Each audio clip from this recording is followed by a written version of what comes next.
अस्सलाम वालेकुम बच्चों। उम्मीद है आप ठीक ठाक होगे, मजे में होगे और अच्छे से पढ़ाई कर रहे होगे। तो मेरे बच्चे, हमारे पास पीएमडीसी का नया एमडी कैट सिलेबस आया है।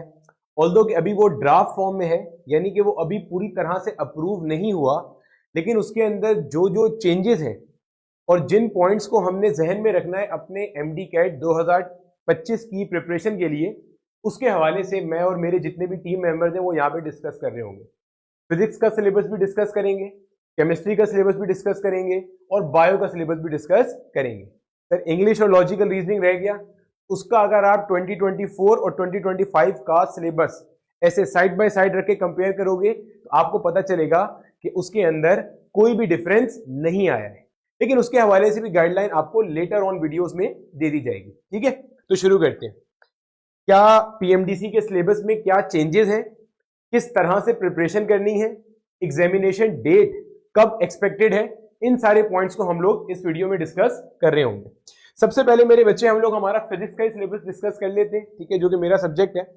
आज अब ये जो मेरे बच्चे जो मैंने अपना यहाँ पे आपके सामने स्निपेट्स लगाए हुए हैं, ये सारे के सारे जो अभी इस साल का ड्राफ्ट सिलेबस आया है, जो पीएमडीसी की वेबसाइट पे भी आपको मिल जाएगा, इस वीडियो की डिस्क्रिप्शन में भी मैं डाल दूंगा, वह वहां से देख सकते हो। जब ये सिलेबस आया तो इसके हवाले से कुछ व्हाट्सएप मैसेजेस सर्कुलेट कर रहे थे कि ये फलाना टॉपिक निकल गया है, फलाना टॉपिक निकल गया है, फलाना टॉपिक आ गया है। तो इन्हीं इश्यूज को एड्रेस करने के लिए और आपको सही गाइडेंस देने के लिए ये वीडियो है। ठीक है, सबसे पहले देखते चलते हैं हमारे पास कौन कौन से चैप्टर्स इसके अंदर शामिल हैं और कौन कौन सी चीजें हमारे पास जो है ना वो निकाल दी गई है। देखो मेरा बेटा, सबसे पहले आपको नजर आ रहा है फोर्स एंड मोशन। ये बास किताबों में मोशन एंड फोर्स के नाम से है, बास किताबों में फोर्स एंड मोशन के नाम से है। सिंध बोर्ड की जो नई किताब है उसमें ये काइनेमेटिक्स और डायनामिक्स के नाम से पूरा चैप्टर इंक्लूड है, इसमें कोई भी चीज छोड़ी नहीं गई है। मैं आपको सब बताऊंगा तफसील से। सबसे पहले इसके अंदर मेरा बेटा ये जो मोशन वाला पार्ट है ना, ये बेसिकली आपके पास है काइनेमेटिक्स वाला पार्ट, और ये जो फोर्स वाला पार्ट है ये आपके पास है डायनामिक्स वाला पार्ट। मोशन वाले पार्ट में आपके पास distance, displacement, speed, velocity, acceleration, kinematics के सारे ग्राफ, फ्री फॉल मोशन, ये सब चीजें शामिल हो जाती हैं। प्रोजेक्टाइल मोशन वो भी मोशन वाले पार्ट में आता है, जो कि मोशन इन 2 डायमेंशन बन के आता है, ये सब शामिल हो गया। फोर्स वाले पार्ट के अंदर डायनामिक्स का जितना कंटेंट है वो शामिल है, न्यूटन के लॉज ऑफ मोशन शामिल है, बिल्कुल शामिल है। एक व्हाट्सएप मैसेज सर्कुलेट कर रहा था कुछ नाम नेहाद एक्सपर्ट ओपिनियन होल्डर्स की तरफ से, तो उसका भी मैंने आगे पोस्टमार्टम एक स्लाइड में इंक्लूड किया है, वो आपको मैं दे दूंगा। न्यूटन के लॉज भी शामिल है, मोमेंटम के कॉन्सेप्ट भी शामिल है, इंक्लाइंड प्लेन भी शामिल है, फ्रिक्शन का पार्ट भी शामिल है। हाँ, ऑल्दो कि इंक्लाइंड प्लेन की बहुत ज्यादा डिटेल इंक्लूड नहीं है, लेकिन कहीं ना कहीं रेलेवेंट पार्ट उसका शामिल रखा गया। ठीक है, आपको यहाँ पर लर्निंग ऑब्जेक्टिव देखने को मिल रहे हैं, डिस्प्लेसमेंट शामिल है, वेलोसिटी का कॉन्सेप्ट पूरा आ गया आपके पास। फिर ये हमारे पास जितने ग्राफ थे, displacement time graph, velocity time graph, acceleration time graph, वो सब शामिल है। अब कोई बोलेगा सर यहाँ तो सिर्फ डिस्प्लेसमेंट टाइम लिखा है। वेलोसिटी टाइम और एक्सेलरेशन टाइम ग्राफ की बुनियाद डिस्प्लेसमेंट टाइम ग्राफ से आती है, वहीं से चीज आपकी आगे कंटिन्यू होती है। एक्सेलरेशन का कॉन्सेप्ट आ गया, ठीक है, यूनिफॉर्म वेरिएबल, दोनों चीजें आ गई। जो मैं आपको बता रहा था प्रोजेक्टाइल मोशन शामिल है, वो आ गया हमारे पास। ठीक है, इसके अलावा हॉरिजॉन्टल कंपोनेंट ऑफ वेलोसिटी, मतलब ये प्रोजेक्टाइल की आगे कैरेक्टरिस्टिक्स डिस्कस की हुई है कि प्रोजेक्टाइल के अंदर आपके पास जो हॉरिजॉन्टल वेलोसिटी का कंपोनेंट होता है वो कैसा रहता है, कांस्टेंट रहता है। ठीक है, इसके बाद मेरे बच्चे आप यहां पे देखोगे तो आपको इलास्टिक इन इलास्टिक कोलिजन लिखा नजर आ रहा है। ऑल्दो कि ये बात मैंने आपको आगे चल के भी बतानी है, मैं आपको यहां पर भी बता देता हूं।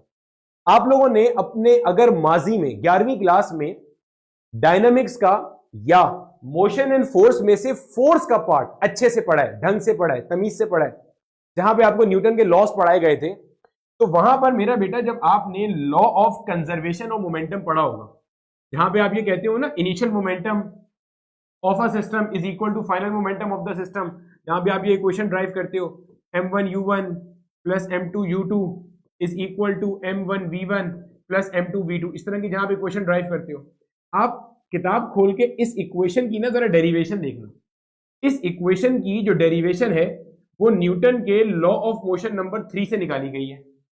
एक बात बताओ, अगर मैं कहूं कि ये इक्वेशन शामिल है, मैं कहूं कंजर्वेशन ऑफ मोमेंटम शामिल है, अगर कंजर्वेशन ऑफ मोमेंटम शामिल है मेरे भाई, तो ये जो न्यूटन का लॉ ऑफ मोशन नंबर 3 है, जहां से ये ड्राइव किया गया है, जिसकी ये एप्लीकेशन है, उसको कैसे एक्सक्लूड कर सकते हो आप?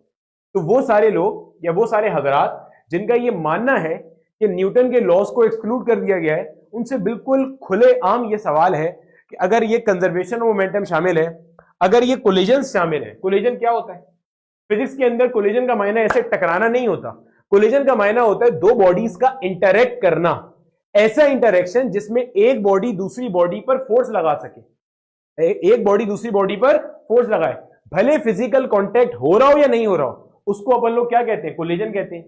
जैसे मान लो वो जो आपका रदरफोर्ड का गोल्ड फॉइल एक्सपेरिमेंट है, जिसमें आपके पास अल्फा पार्टिकल्स को बम्बार्ड किया जाता है गोल्ड फॉइल पे, उसमें इलेक्ट्रॉन आके न्यूक्लियस के अंदर घुस नहीं जाता, ये अल्फा पार्टिकल्स आके न्यूक्लियस के अंदर घुस नहीं जाते, अल्फा पार्टिकल न्यूक्लियस के दूर दूर से ही कोलिजन करके वापस चले जाते हैं, यानी कि दूर दूर से ही इंटरेक्शन करते हैं। न्यूक्लियस गोल्ड फॉइल का पॉजिटिव होता है, अल्फा पार्टिकल पॉजिटिव होते हैं, एक दूसरे में फोर्स अप्लाई करते हैं और ये वापस आते हैं, जिसकी बेस पर रदरफोर्ड ने अपना एटॉमिक मॉडल प्रपोज किया था। तो कोलिजन जो है उसके अंदर भी हम मोमेंटम की कंजर्वेशन की बात करते हैं, और कोलिजन है ही ऐसा इंटरेक्शन जिसके अंदर दोनों बॉडीज एक दूसरे पे फोर्स लगाती हैं। अगर फोर्स आप बोलते हो शामिल नहीं है, क्योंकि जो न्यूटन के कवानीन है, न्यूटन के लॉज हैं, वहीं से आपको फोर्स मिलती है, अगर न्यूटन के लॉज शामिल नहीं है तो कोलिजन कैसे शामिल करोगे भाई? पॉइंट समझ में आ गया? आगे देखो, आगे आपके पास ये देख लो, इधर ये मेरा बेटा, हमारे पास मोमेंटम की कंजर्वेशन आपको नजर आ रही है। यहाँ पे मोमेंटम की कंजर्वेशन की डिफरेंट सिचुएशन पूछी गई है। इसके अंदर आपके पास जो बम एक्सप्लोजन वाले केसेस है वो भी शामिल है, इसके अंदर आपके पास जो वाले गन शॉट वाले केसेस होते हैं वो भी शामिल हो गए। मतलब जितने भी टाइप की तरह के क्वेश्चन आपके इस रियल लाइफ सिचुएशन में अप्लाई हो सकते हैं, जो कि केपीके बोर्ड की किताब में बहुत अच्छे दिए हुए, वो सब शामिल हो गए यहाँ पे। सिंध की नई किताब में भी अच्छे से शामिल कर दिए। फिर आपको कहते हैं परफेक्टली इलास्टिक कोलिजन, और आपको कहते हैं relative speed of approach is equal to the relative speed of separation, जो कि आपका न्यूटन का थ्योरम है, ये भी शामिल किया हुआ है। ये भी हर किताब में लिखा हुआ है न्यूटन का थ्योरम, जो कि कोलिजन के टॉपिक में पढ़ा और पढ़ाया जाता है। ठीक है, यहां तक अभी तक हमने, पहले मैं एक बार पूरा 11 का सिलेबस निकाल दूं, फिर आपको बताऊंगा 11 के सिलेबस में से क्या चीज शामिल नहीं है। ठीक है, अच्छा, आगे वर्क पावर एनर्जी है, पूरा चैप्टर शामिल है, कोई भी चीज इसके अंदर छोड़ी नहीं गई है, सब चीज शामिल है, आपको नजर भी आएगा। देखो यहां पे आपको दे रहे हैं, describe the concept of work in terms of the product of force and displacement in the direction of force. आपको यहाँ पे वर्क डन का कॉन्सेप्ट दे दिया, पूरा वर्क डन का कॉन्सेप्ट आ गया, एनर्जी आ गई, काइनेटिक पोटेंशियल दोनों आ गई। देखो ये पोटेंशियल लिख दिया, ये काइनेटिक लिख दिया। फिर ग्रेविटेशनल पोटेंशियल एनर्जी का कॉन्सेप्ट दे दिया, और ये स्पेसिफिकली किसकी बात कर रहा है? एब्सोल्यूट ग्रेविटेशनल पोटेंशियल एनर्जी की बात कर रहा है। कैसे पता चला सर आपको? पढ़ लो, आपको ही पता चल जाएगा। Describe that the gravitational potential energy is measured from a reference level and can be positive और negative to denote the orientation from the reference level.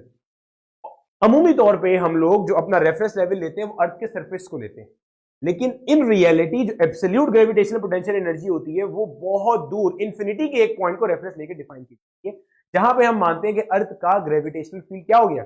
Zero हो गया। तो वो पूरा कॉन्सेप्ट यहां इन्होंने शामिल कर दिया। अब देखो, पावर को शामिल किया है एज अ स्केलर प्रोडक्ट। अब बहुत सारे बच्चे जो खुशी से डिस्को डांस करते फिर रहे थे, और ये मेरा उन पढ़ाने वाले लोगों से भी सवाल है जो ये सवाल करते हैं और जो ये बच्चों को गलत गाइड करते हैं कि वेक्टर्स शामिल नहीं है। अब मुझे एक बात बताओ, छोटी सी और बहुत मासूमाना सवाल है, एंड दैट मासूमाना क्वेश्चन इज, ये स्केलर प्रोडक्ट की टर्म आपको क्या बता रही है? क्या होता है स्केलर प्रोडक्ट? दो वेक्टर्स को ऐसे मल्टीप्लाई करना कि आंसर में स्केलर आ जाए, वेक्टर ना आए, उसको अपन लोग स्केलर प्रोडक्ट कहते हैं। ऑल्दो कि मैं ये चीज यहां से भी जस्टिफाई कर सकता था वर्क के कॉन्सेप्ट से, लेकिन मैंने यहां से जस्टिफाई नहीं किया। मैंने कहा ये जो ड्राफ्ट के अंदर चीज मेंशन है ना, इसी को पकड़ के बातचीत करते हैं। बहुत सारे बच्चे हैं ना, वो खुशी से नाच रहे होते हैं, वेक्टर्स शामिल नहीं है।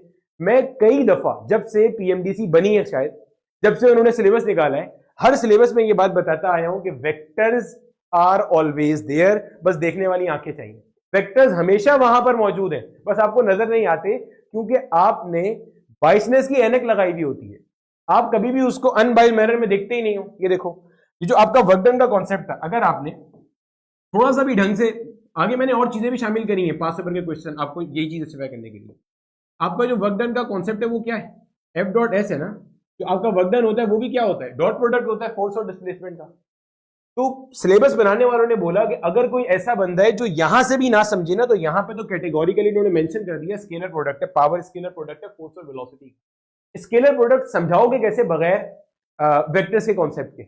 बच्चे को ना वेक्टर पता, ना आई कैप, ना जे कैप, ना के कैप, वेक्टर और स्केलर में बुनियादी फर्क क्या है, वो पढ़ाने के लिए वेक्टर एडिशन पढ़ाना जरूरी है। बच्चे को यही सब नहीं पता तो स्केलर प्रोडक्ट पे कहां से नाजिल हो जाएगा, क्रॉस प्रोडक्ट कहां से नाजिल हो जाएगा। अब ये मसले मसाइल हैं जो बच्चे को नहीं पता होते। अभी आखिर में और मजीद बातें करते हैं। फिर आपको एक बात बता दिया, जो मैं आपसे कह रहा था ना कि फ्रिक्शन का कॉन्सेप्ट भी शामिल है। शुरू में शायद हंसी आ रही होगी, सर फ्रिक्शन तो कहीं नहीं लिखा हुआ था। ये पढ़ो यहाँ पे क्या लिखा हुआ है, work done against friction is dissipated as heat in the environment. Point समझ में आ रहा है। तो हर वो चीज जो आपको बताई जा रही है ना, इसका मतलब ये है कि वो सिलेबस को अच्छे से पढ़ के बताई जा रही है। हेडिंग पढ़ो मैंने ऊपर क्या लिखी है, डिकोडिंग द फिजिक्स सिलेबस। एक सिलेबस को डिकोड करना वो है जो आपका दोस्त यार आपको बताएगा। वो दोस्त यार खुद भी कम से कम माजी में एमडी कैट में 3 दफा फेल हो चुका है और आपके लिए भी वो यही चाह रहा है, तभी वो आपको उल्टे सीधे मशवरे देता है। पॉइंट समझ में आ रहा है। तो कोशिश करो सिलेबस की गाइडलाइन उन लोगों से लो जिन्होंने माजी में भी पोजीशंस प्रोड्यूस करी हैं और कई सालों से पोजीशंस प्रोड्यूस करते आ रहे हैं।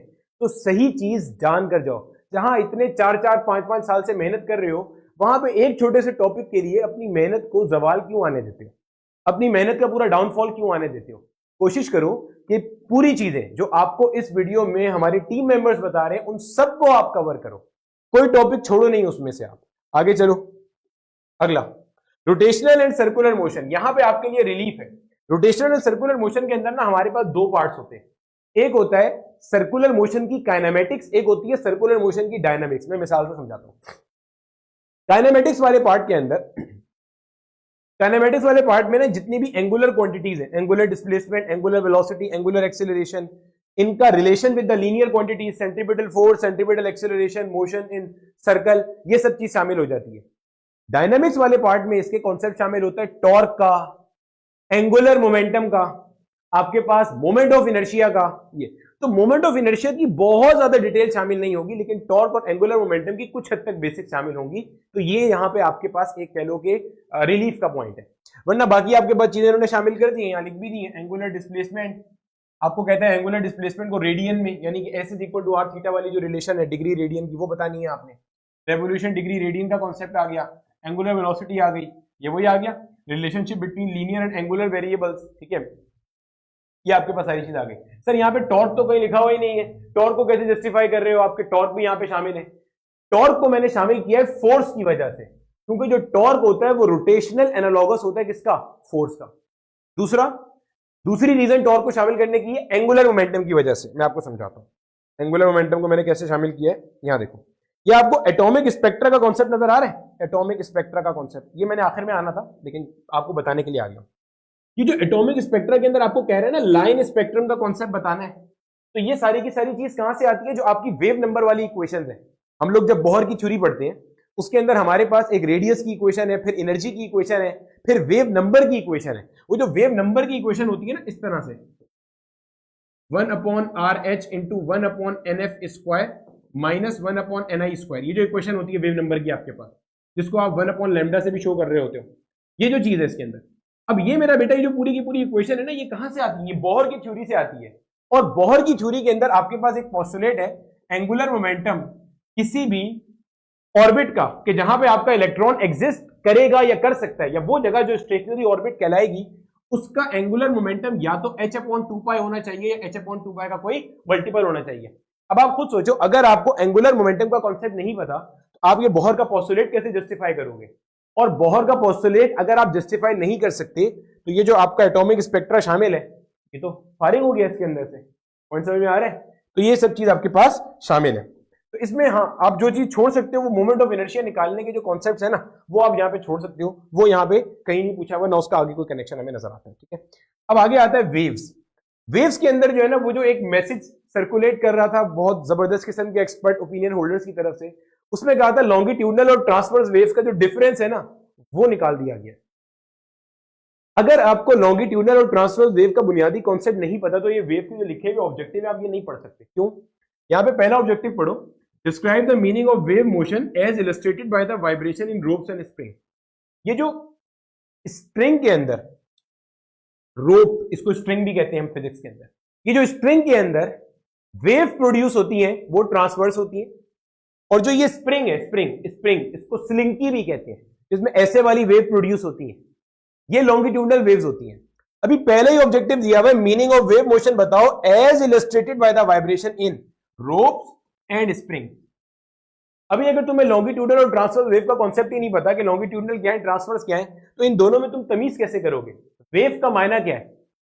पार्टिकल का ऐसा मोशन कि जो एनर्जी को प्रोपेगेट कराने का सबब बने, एनर्जी को आगे लेके चलने का सबब बने। तो एनर्जी को तो आगे लेके लॉन्गिट्यूडल वेव भी चलता है, ट्रांसवर्स वेव भी चलता है। लाइट को भी सब फॉर्म ऑफ वेव मानते हैं, मतलब डुअल नेचर है, it can behave as wave as well as particle. लेकिन पार्टिकल तो वो during the interaction with the matter होता है ना, चलता तो वेव की तरह है लाइट।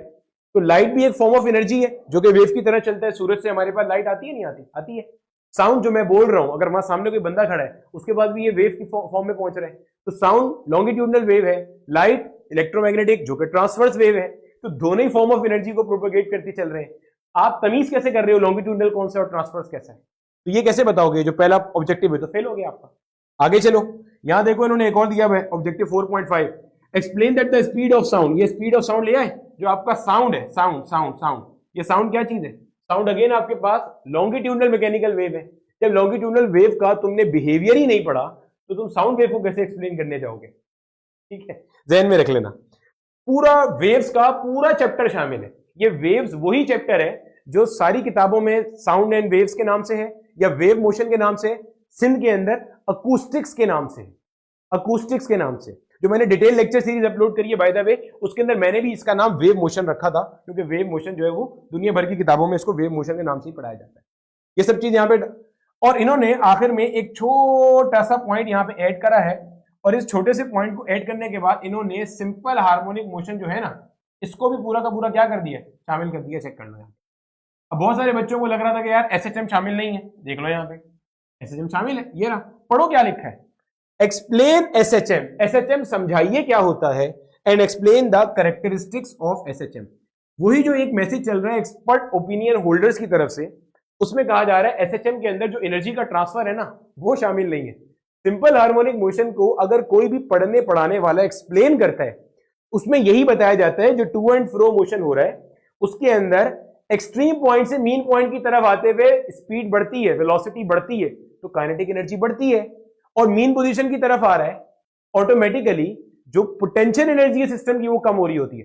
फिर एक्सट्रीम की तरफ जाते हुए पोटेंशियल बढ़ता है और काइनेटिक क्या होता है? कम होता है। तो ये सब पार्ट तो आता ही कैरेक्टरिस्टिक के अंदर है। एनर्जी ट्रांसफर आपने कैसे एक्सक्लूड कर दिया? ये सब भी शामिल है, सब इंक्लूड हो गया इसके अंदर। अब थर्मोडायनेमिक्स पे आ जाओ। थर्मोडायनेमिक्स के अंदर भी मेरे बच्चे सब कुछ शामिल है, कोई भी चीज नहीं छोड़ी गई है, कोई चीज नहीं छोड़ी गई है। अब यहां पे देखो, एक बात समझ लेना, सर आप बोलोगे सर आप तो बोल रहे सभी पढ़ लो, नहीं मैं ये नहीं बोल रहा। अभी तकरीबन थर्मोडायनेमिक्स तक आते आते हमारा क्लास 11 हो गया ना फिजिक्स के एतबार से, मतलब थर्मोडायनेमिक्स का चैप्टर अक्सर बोर्ड्स के अंदर तो क्लास 11 में ही है। वाहिद सिंध एक ऐसा बोर्ड है जिसके अंदर वो क्लास 12 पे डाला हुआ है। तो मान लो यहां तक आते आते हमारा 11वीं का सिलेबस पूरा हो गया। अब सुनो, 11वीं के सिलेबस में से क्या छोड़ सकते हो आप? फ्लूइड स्टैटिक्स, फ्लूइड डायनेमिक्स यहां कहीं नहीं है। सिंध की किताब में फ्लूइड स्टैटिक्स और डायनेमिक 2 चैप्टर है। नेशनल बुक फाउंडेशन की नई किताब आई है, उसमें फ्लूइड मैकेनिक्स के नाम से है।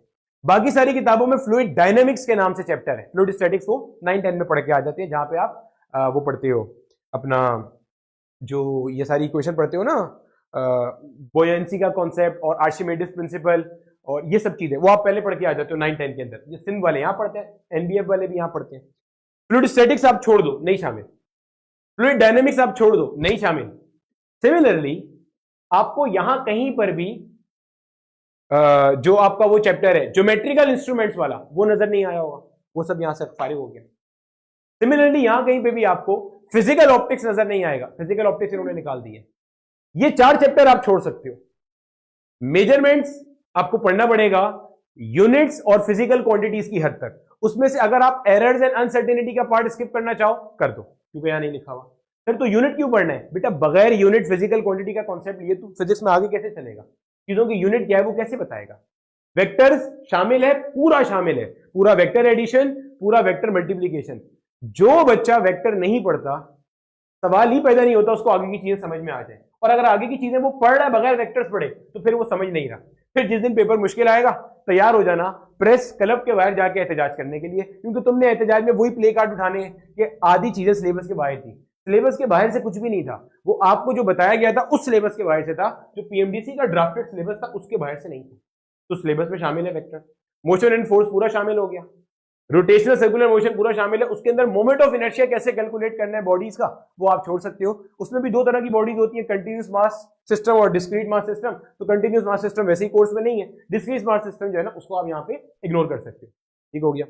सिमिलरली वर्क पावर एनर्जी पूरा शामिल है, एसएचएम ऑसिलेशन के नाम से है पूरा शामिल है, अकूस्टिक्स या वेव पूरा शामिल है, फिजिकल ऑप्टिक्स आप छोड़ सकते हो, और या जिसको आप नेचर ऑफ लाइट कहते थे पुरानी किताब के अंदर, या ज्योमेट्रिकल इंस्ट्रूमेंट्स आप छोड़ सकते हो, वो यहाँ पे शामिल कहीं भी नहीं है। थर्मोडायनेमिक्स पूरा शामिल है, इसमें हीट का पार्ट भी शामिल है, थर्मोडायनेमिक्स का पार्ट भी शामिल है, क्योंकि ये एक सीक्वेंस में चलता है। तुम्हें हीट, इंटरनल एनर्जी, टेम्परेचर के कॉन्सेप्ट अगर नहीं पता होंगे तो तुम आगे चल के कभी भी जो तुम्हारा थर्मोडायनेमिक्स का पार्ट है, फर्स्ट लॉ या सेकेंड लॉ, वो कैसे करोगे, ठीक है। ये आपके पास पूरी चीज है। हाँ, अब इसके अंदर भी मेरा बेटा चॉइस आप अपनी मर्जी से रख सकते हो। अपनी मर्जी से क्या मुराद है, कोई लाजमी नहीं है कि आप जो है ना वो सब चीजें पढ़ो, क्योंकि जाहिर सी बात है अगर आप देखोगे तो अमूमी तौर पे पूरे पाकिस्तान के अंदर थोड़ा बहुत कमी बेशी हो सकती है, लेकिन जनरली स्पीकिंग पूरे पाकिस्तान के अंदर जो एक रेशो चलता है ना, एक रेशो चलता है, वो 1:35 का चलता है। ये मैं ऑन एन एवरेज बता रहा हूं, किसी सूबे में ज्यादा हो सकता है और किसी सूबे में मेरे बच्चे कम हो सकता है। एवरेज चलता है 1:35 का, कहीं ज्यादा भी हो सकता है। जैसे कराची के अंदर 1:40 का रेशियो भी रिकॉर्ड किया गया है माजी में। सिमिलरली केपीके के अंदर 1:32, 1:31 का भी था लास्ट ईयर। ये 1 क्या है, ये मेरा बेटा आपके पास सीट्स है। ये 35 क्या है, ये मेरा बेटा आपके पास एप्लीकेंट्स है, एमडी कैट एप्लीकेंट्स, यानी कि 35 एप्लीकेंट्स के ऊपर एक सीट है। 35 लोग मुकाबला करेंगे तो एक को सीट मिलेगी, बाकी 34 नाकाम और नामुराद रहेंगे। इसका मतलब ये नहीं है वो निकम्मे हैं, मैं एक फैक्चुअल हकीकत बता रहा हूं। मेरे नजदीक 35 के 35 लोग एक जितने इज्जत के मुस्तहिक हैं, लेकिन पीएमडीसी के नजदीक नहीं है। ऐसा नहीं है वो बोले यार 35 लोगों ने मेहनत की थी ना, सबको सीट दे देते, कुछ लोगों को अपने घर से उठा के दे देते, ऐसा नहीं होता। जो number of seats in the medical college है ना, वो आपके पास क्या है, फिक्स है। तो 35 स्टूडेंट्स, ये भी मैं एवरेज बता रहा हूं, किसी सूबे में ज्यादा भी है। जैसे पंजाब में ये नंबर आपका 45-50 तक चला जाता है। इंटीरियर सिंध में, इंटीरियर सिंध से मुराद होती है सिंध, कराची और हैदराबाद को आप हटा के जो बाकी के डोमिसाइल होल्डर्स हैं, इक्वली रिस्पेक्टेड, उनको हम अमूमी तौर पे इंटीरियर सिंध कह रहे होते हैं। तो वहां पे आपके पास जो है वो ये 40-45 तक चला जाता है, कहीं कहीं पे तो उससे भी ऊपर चला जाता है, जहां पे बास डिस्ट्रिक्ट की जो सीट्स होती हैं एक सरकारी मेडिकल कॉलेज में, वो लिमिटेड होती हैं। तो ये आपको बेहतर पता होगा अपने इलाके की सूरत हाल क्या है। मैं अभी इलाके वाइज नहीं चल रहा ऑब्वियसली। तो मतलब क्या है, मतलब समझना आप, जहां पे जरा इसकी खतरनाकी समझ लो आप। 35 बच्चा है जिसमें से एक को सीट मिलनी है, इसलिए नहीं कि 35 बच्चा मेहनती नहीं है, इसलिए कि सीट एक ही है 35 बच्चों पर। तो मतलब ये कि 35 में से जो एक सबसे ज्यादा मेहनत करेगा उसको वो अकेली सीट मिल जाएगी। इसका मतलब अगर आप मेरी बात मान के नहीं चल रहे तो बाकी 34 में से कोई मानेगा, एक और नहीं मान रहा तो बाकी 33 में से कोई मानेगा। करते करते करते करते सीट तो सिर्फ एक को मिलनी है। तो अब आपने ये तय करना है कि आपने एक में होना है या 34 में होना है। और पेपर हमेशा सिलेबस से आता है। फिजिक्स के पोर्शन के एतबार से मैं इसमें बहुत श्योर हूं कि पेपर कभी भी सिलेबस से बाहर का नहीं आता। मैं अभी आपको साबित करूंगा यहीं पर ही, वेक्टर्स और बाकी सारी चीजें भी साबित कर दूंगा मैं। सिलेबस के बाहर का कोई पेपर नहीं आता। वो बाहर का आपको यूं लगता है कि आपको गाइड करने वालों ने, आपके दोस्तों यारों ने, आपके एक्सपर्ट ओपिनियन होल्डर्स ने, जो अमूमन व्हाट्सएप ग्रुप चला रहे होते हैं या फेसबुक ग्रुप चला रहे होते हैं, तो उन्होंने आपको अमूमन ये गाइड किया होता है कि ये चीज सिलेबस में था, ये चीज नहीं था। आपने कभी सब्जेक्ट पढ़ाने वाले से सिलेबस सुना ही नहीं होता, तभी आपको लगता है कि ये सिलेबस के अंदर शामिल नहीं है। तो ये जहन में रख लेना। इलेक्ट्रोस्टैटिक्स आपका पूरा शामिल है। ये इलेक्ट्रोस्टैटिक्स वही है जो सारे बोर्ड के अंदर 12वीं क्लास में इलेक्ट्रोस्टैटिक्स के नाम से है, और 11वीं क्लास में सिंध बोर्ड के अंदर इलेक्ट्रिक फील्ड और कैपेसिटर के नाम से 2 चैप्टर है, तो पूरा शामिल है। इसके अंदर एक टॉपिक जो कि electric field due to dipole है, वो निकाल दिया, उसको आप देख भी लोगे, यहां आपको नजर नहीं आएगा, ठीक है। चाहो तो उसको भी एक नजर आप पढ़ सकते हो, वरना वो यहां पे कहीं कैटेगोरिकली नहीं लिखा हुआ। वरना इलेक्ट्रोस्टैटिक्स में 4 चीजें, कूलम का law to calculate the force of one charge on another, number 2 electric field intensity, number 3 potential, number 4 capacitor. मैं आपको सब दिखा देता हूं। ये कूलम का लॉ नजर आ गया, ये इलेक्ट्रिक फील्ड नजर आ गई। सिमिलरली ये रहा calculate the magnitude of electric field, ये वो इलेक्ट्रिक फील्ड इंटेंसिटी को कह रहे हैं यहां पे, ठीक हो गया। फिर आपके पास यहां पे इलेक्ट्रिक पोटेंशियल का कॉन्सेप्ट आ गया, ये रहा। फिर मेरे बच्चे यहां कहीं पे ये रहा, ये कैपेसिटर का कॉन्सेप्ट आ गया। ये 4 कॉन्सेप्ट है कुल मिला के, ये पूरे टॉपिक में यही चार टॉपिक्स हैं पूरे चैप्टर में जो घूमते रहते हैं। भाई आप कोई भी टॉपिक उठा लो ना, आप गॉसेस लॉ उठा लो। गॉसेस लॉ का काम क्या होता है? गॉसेस लॉ का काम होता है इलेक्ट्रिक फील्ड इंटेंसिटी निकालना इनफाइनाइट चार्ज डिस्ट्रीब्यूशन में। देखो जब हम गॉसेस लॉ पढ़ते पढ़ाते हैं ना, हम क्लास में बच्चों को ये बात बताते हैं, आपको भी यकीनन बताई गई होगी। अगर आपने किसी भी एक पॉइंट चार्ज की मदद से इलेक्ट्रिक फील्ड इंटेंसिटी निकालनी है तो उसका फॉर्मूला क्या होता है, k q divided by r square होता है। लेकिन अब अगर आपके पास एक कोई शीट है, इस शीट के ऊपर ना बहुत सारे चार्जेस हैं, अब अगर आप ये लगाने जाओगे तो आपको बहुत सारी दफा लगाना पड़ेगा। फिर इलेक्ट्रिक फील्ड इंटेंसिटी को ऐड करना भी सिंपल नहीं है, क्योंकि electric field intensity vector quantity है और वेक्टर्स को ऐड करने के अलग सेट ऑफ रूल्स है। ऐसा नहीं है 2 जमा 2 करके 4 कर दोगे। वेक्टर्स के अंदर 2 जमा 2 4 भी हो सकता है, 2 जमा 2 0 भी हो सकता है, और 2 जमा 2 3 भी हो सकता है, और 2 जमा 2 1.5 भी हो सकता है। ये तो वेक्टर्स की खूबसूरती है, क्योंकि उनके दरमियान में म्यूचुअल एंगल मैटर कर रहा होता है। तो यहां पे जहन में रख लेना, इसका जब आपने निकालना है, अब इसके लिए आप क्या करते हो, अपना गॉसेस लॉ यूज करते हो। तो Gauss's law again is a shortcut formula to calculate the value of electric field intensity at a point due to a large number of charges, जिसके अंदर अगर आप ये वाला फॉर्मूला अप्लाई करो तो बार बार लगाना पड़ेगा, रिपीटेड स्टेप्स होंगे, मैथ्स कॉम्प्लेक्स होते, तो सब शामिल हो गया इसके अंदर। ठीक है, कोई चीज ऐसा नहीं है। अब देखो करंट इलेक्ट्रिसिटी पूरा शामिल है, कोई चीज नहीं है इसमें। आप जो colour coding of carbon resistors है, ठीक है, जिसके लिए हम निमोनिक याद कराते हैं बच्चे को, B B Roy of Great Britain has a very good wife, कि आपके पास एक कार्बन रेजिस्टर है, उसके ऊपर ऐसे कलर कोडिंग हुई हुई है, आपने बताना है कि यार इसके अंदर जो है ना वो इस रेजिस्टर की वैल्यू क्या है। तो वो आप एक चीज है जिसको आप इग्नोर कर सकते हो, वरना बाकी सब चीजें इन्होंने लिख दी है। ओम्स लॉ पूरा आ गया, रेजिस्टिविटी पूरा आ गया, ठीक है, इंटरनल रेजिस्टेंस पूरा आ गया, condition of maximum power transfer पूरा आ गया उठ करके, सब चीज शामिल है इसके अंदर, कोई चीज इन्होंने बाहर नहीं रखी है। सिमिलर पैटर्न पे इसके अंदर व्हीटस्टोन ब्रिज और पोटेंशियोमीटर भी शामिल है। मैं हमेशा पढ़ाता हूं अपने बच्चों को, जितने बच्चे हैं ना, आप मेरी पुरानी कोई सिलेबस की वीडियो निकाल के देख लो, ये सब चीज पढ़ाई जाती है। रीजन ये है मेरा बेटा, आपको शायद लग रहा होगा कि मैं मजाक कर रहा हूं, लेकिन ये मजाक नहीं है ना बच्चे, मजाक नहीं है से मुराद ये है, आप अंदाजा करो, आप अंदाजा करो इस बात से, आपको ये मजाक लग रहा है, मजाक से क्या हो रहा है, आपको ये क्या लग रहा है, मजाक लग रहा है कि हमारे पास 35 सीट के ऊपर से एक बच्चा जा रहा है। तो मेरे लिए तो हर वो बच्चा जो सिलेबस वीडियो देखता है वो काबिले कदर है, उसको सही गाइड करना फर्ज है, जिम्मेदारी है। क्यों? क्योंकि भैया आपको एक पूरा साल मिला हुआ है ना, ये पूरा साल आपका वेस्ट हो जाएगा। साल में आपने जितना पैसा खर्च कराया अपने अम्मा अब्बा का एकेडमीज में, जितना आपने अपना टाइम स्पेंड किया, आपने अपनी उम्र यूज करी, एज अपनी इस्तेमाल करी, अपना टाइम खर्च किया, आपने आने जाने में जो अपनी एनर्जी वेस्ट, वो तो सब वेस्ट हो गई ना। क्यों? क्योंकि आपको किसी ने गलत गाइड कर दिया था कि ये सिलेबस में शामिल नहीं है। अच्छे से सुनते चलो, 11वीं क्लास के अंदर से आप वाहिद जो चीज छोड़ सकते हो फिजिकल ऑप्टिक्स है, जो कि नेचर ऑफ लाइट के नाम से था पहले, जिसमें young double slit, Michelson interferometer, Newton ring, ये सब चीज पढ़ते हैं अपन लोग, वो नहीं शामिल। ज्योमेट्रिकल इंस्ट्रूमेंट्स वो नहीं शामिल। Similarly fluid statics, fluid dynamics नहीं शामिल, बाकी सब शामिल है। मर्जी आपकी है, जाहिर मैं किसी को हाथ पकड़ के तो नहीं पढ़ाऊंगा, मर्जी आपकी है कि आपने पढ़ना है या नहीं पढ़ना।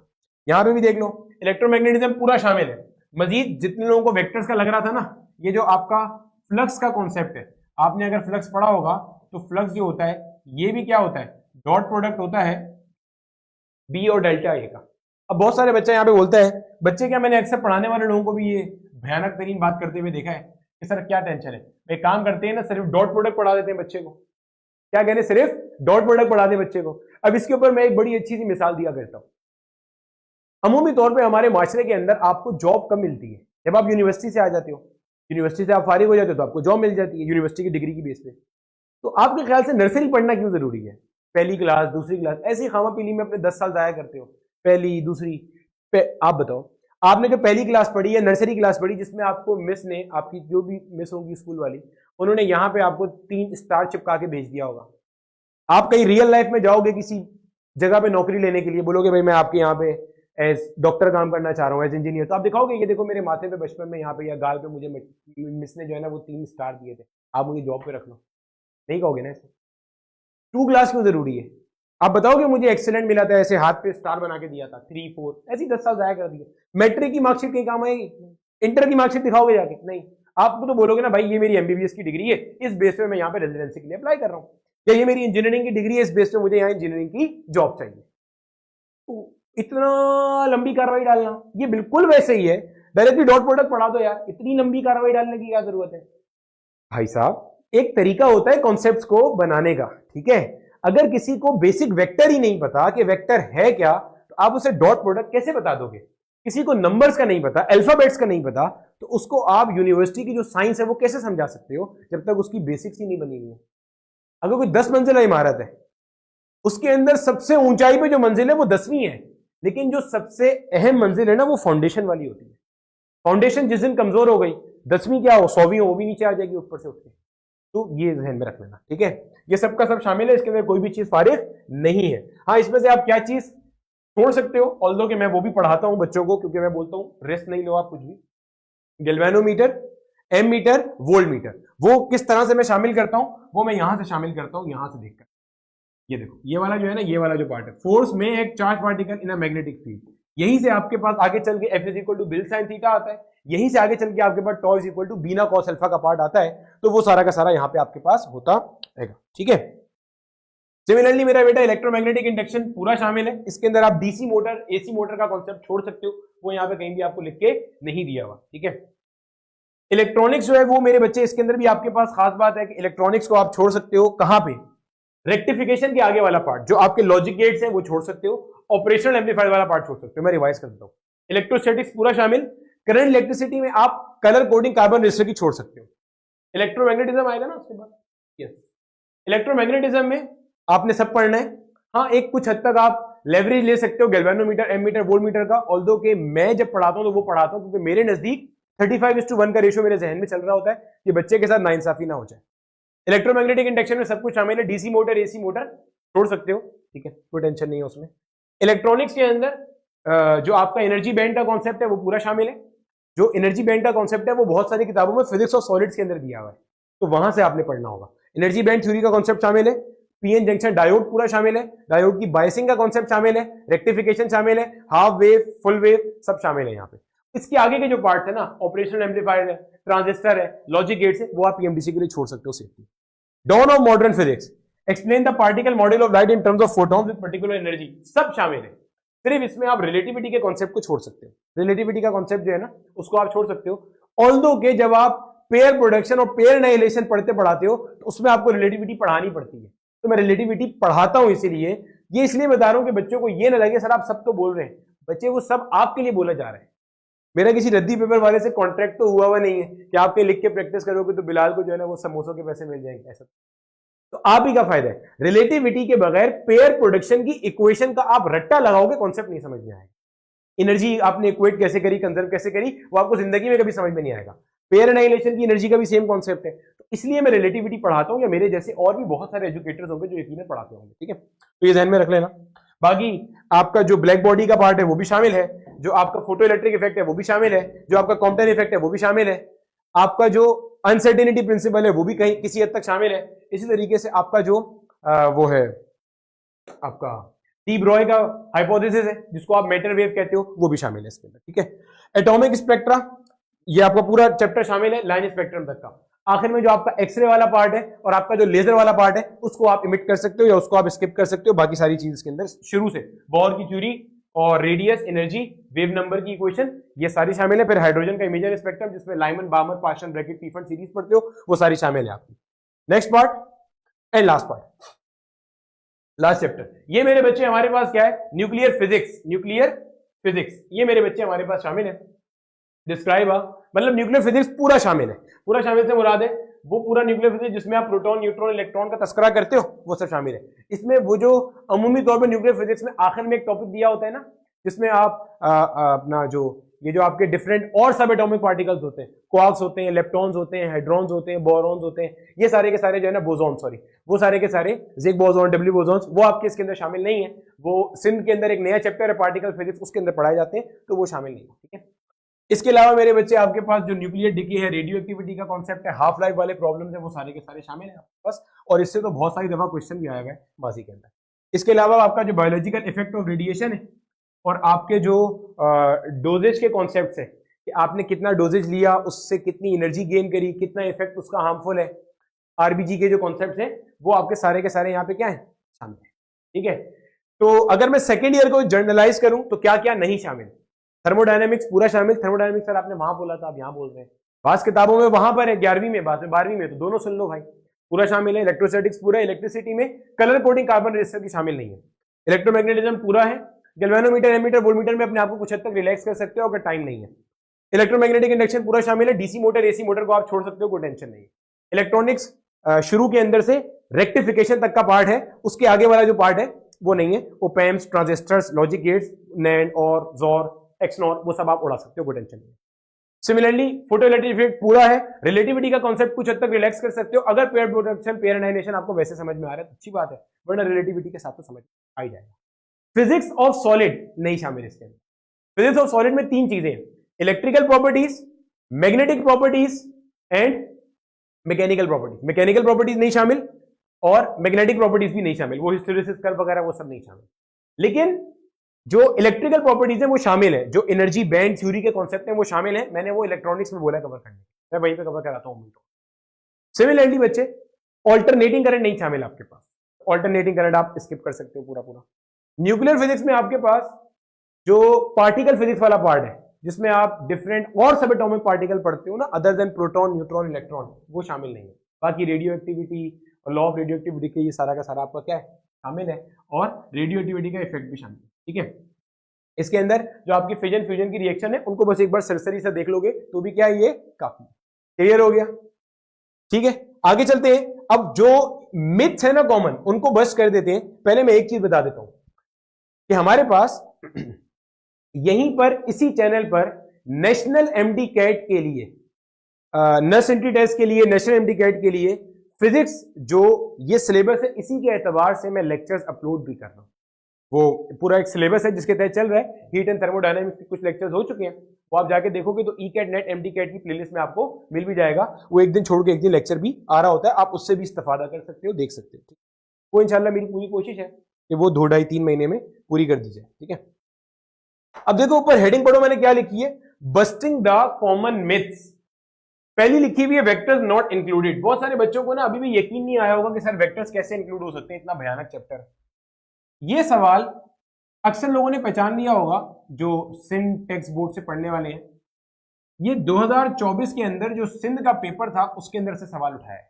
2024 यानी कि अभी पिछला साल, अभी 2025 में आप दोगे, 2024 का ये सिंध का एमडी कैट के पेपर का क्वेश्चन है।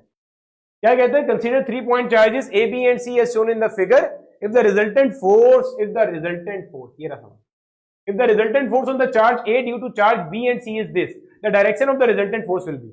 अब आप एक बात देखो, ये जो आपको रिजल्टेंट फोर्स मालूम करने के लिए यहां पे कही जा रही है, क्या कह रहे हैं, रिजल्टेंट फोर्स। रिजल्टेंट फोर्स का मतलब क्या है, आप यकीनन F1 में F2 को क्या करेंगे, ऐड करेंगे ना मेरे बच्चे। भाई आपके पास 3 चार्जेस है ना यहाँ पे, देखो गौर से, एक चार्ज ये रहा आपके पास चार्ज B, एक चार्ज ये रहा चार्ज C। चार्ज B भी यकीनन चार्ज A पे फोर्स लगा रहा होगा, चार्ज C भी यकीनन चार्ज A पे फोर्स लगा रहा होगा। एक चार्ज की फोर्स को मैंने कह दिया F1, एक चार्ज की फोर्स को मैंने कह दिया F2। तो ये क्या कह रहे हैं, if the resultant force on charge A, charge A पर लगने वाला रिजल्टेंट फोर्स, चार्ज A पर लगने वाला रिजल्टेंट फोर्स, तो ये देखो रिजल्टेंट फोर्स ऐसे ही दोनों वेक्टर्स को ऐड करके आएगा। अब आपने वेक्टर छोड़ दिया था क्योंकि आपके टीचर ने आपको वेक्टर से मना कर दिया था, आप F1 को F2 में ऐड कैसे करोगे। वेक्टर एडिशन तो आपने पढ़ा नहीं क्योंकि वेक्टर एडिशन तो छोड़ दिया। बहुत सारे लोग जिनको ये लग रहा है ना कि 4 न्यूटन वेक्टर में 2 न्यूटन का वेक्टर ऐड हो तो आंसर 6 न्यूटन आता है, वो यहीं पे आगाह हो जाए कि ये गलत है।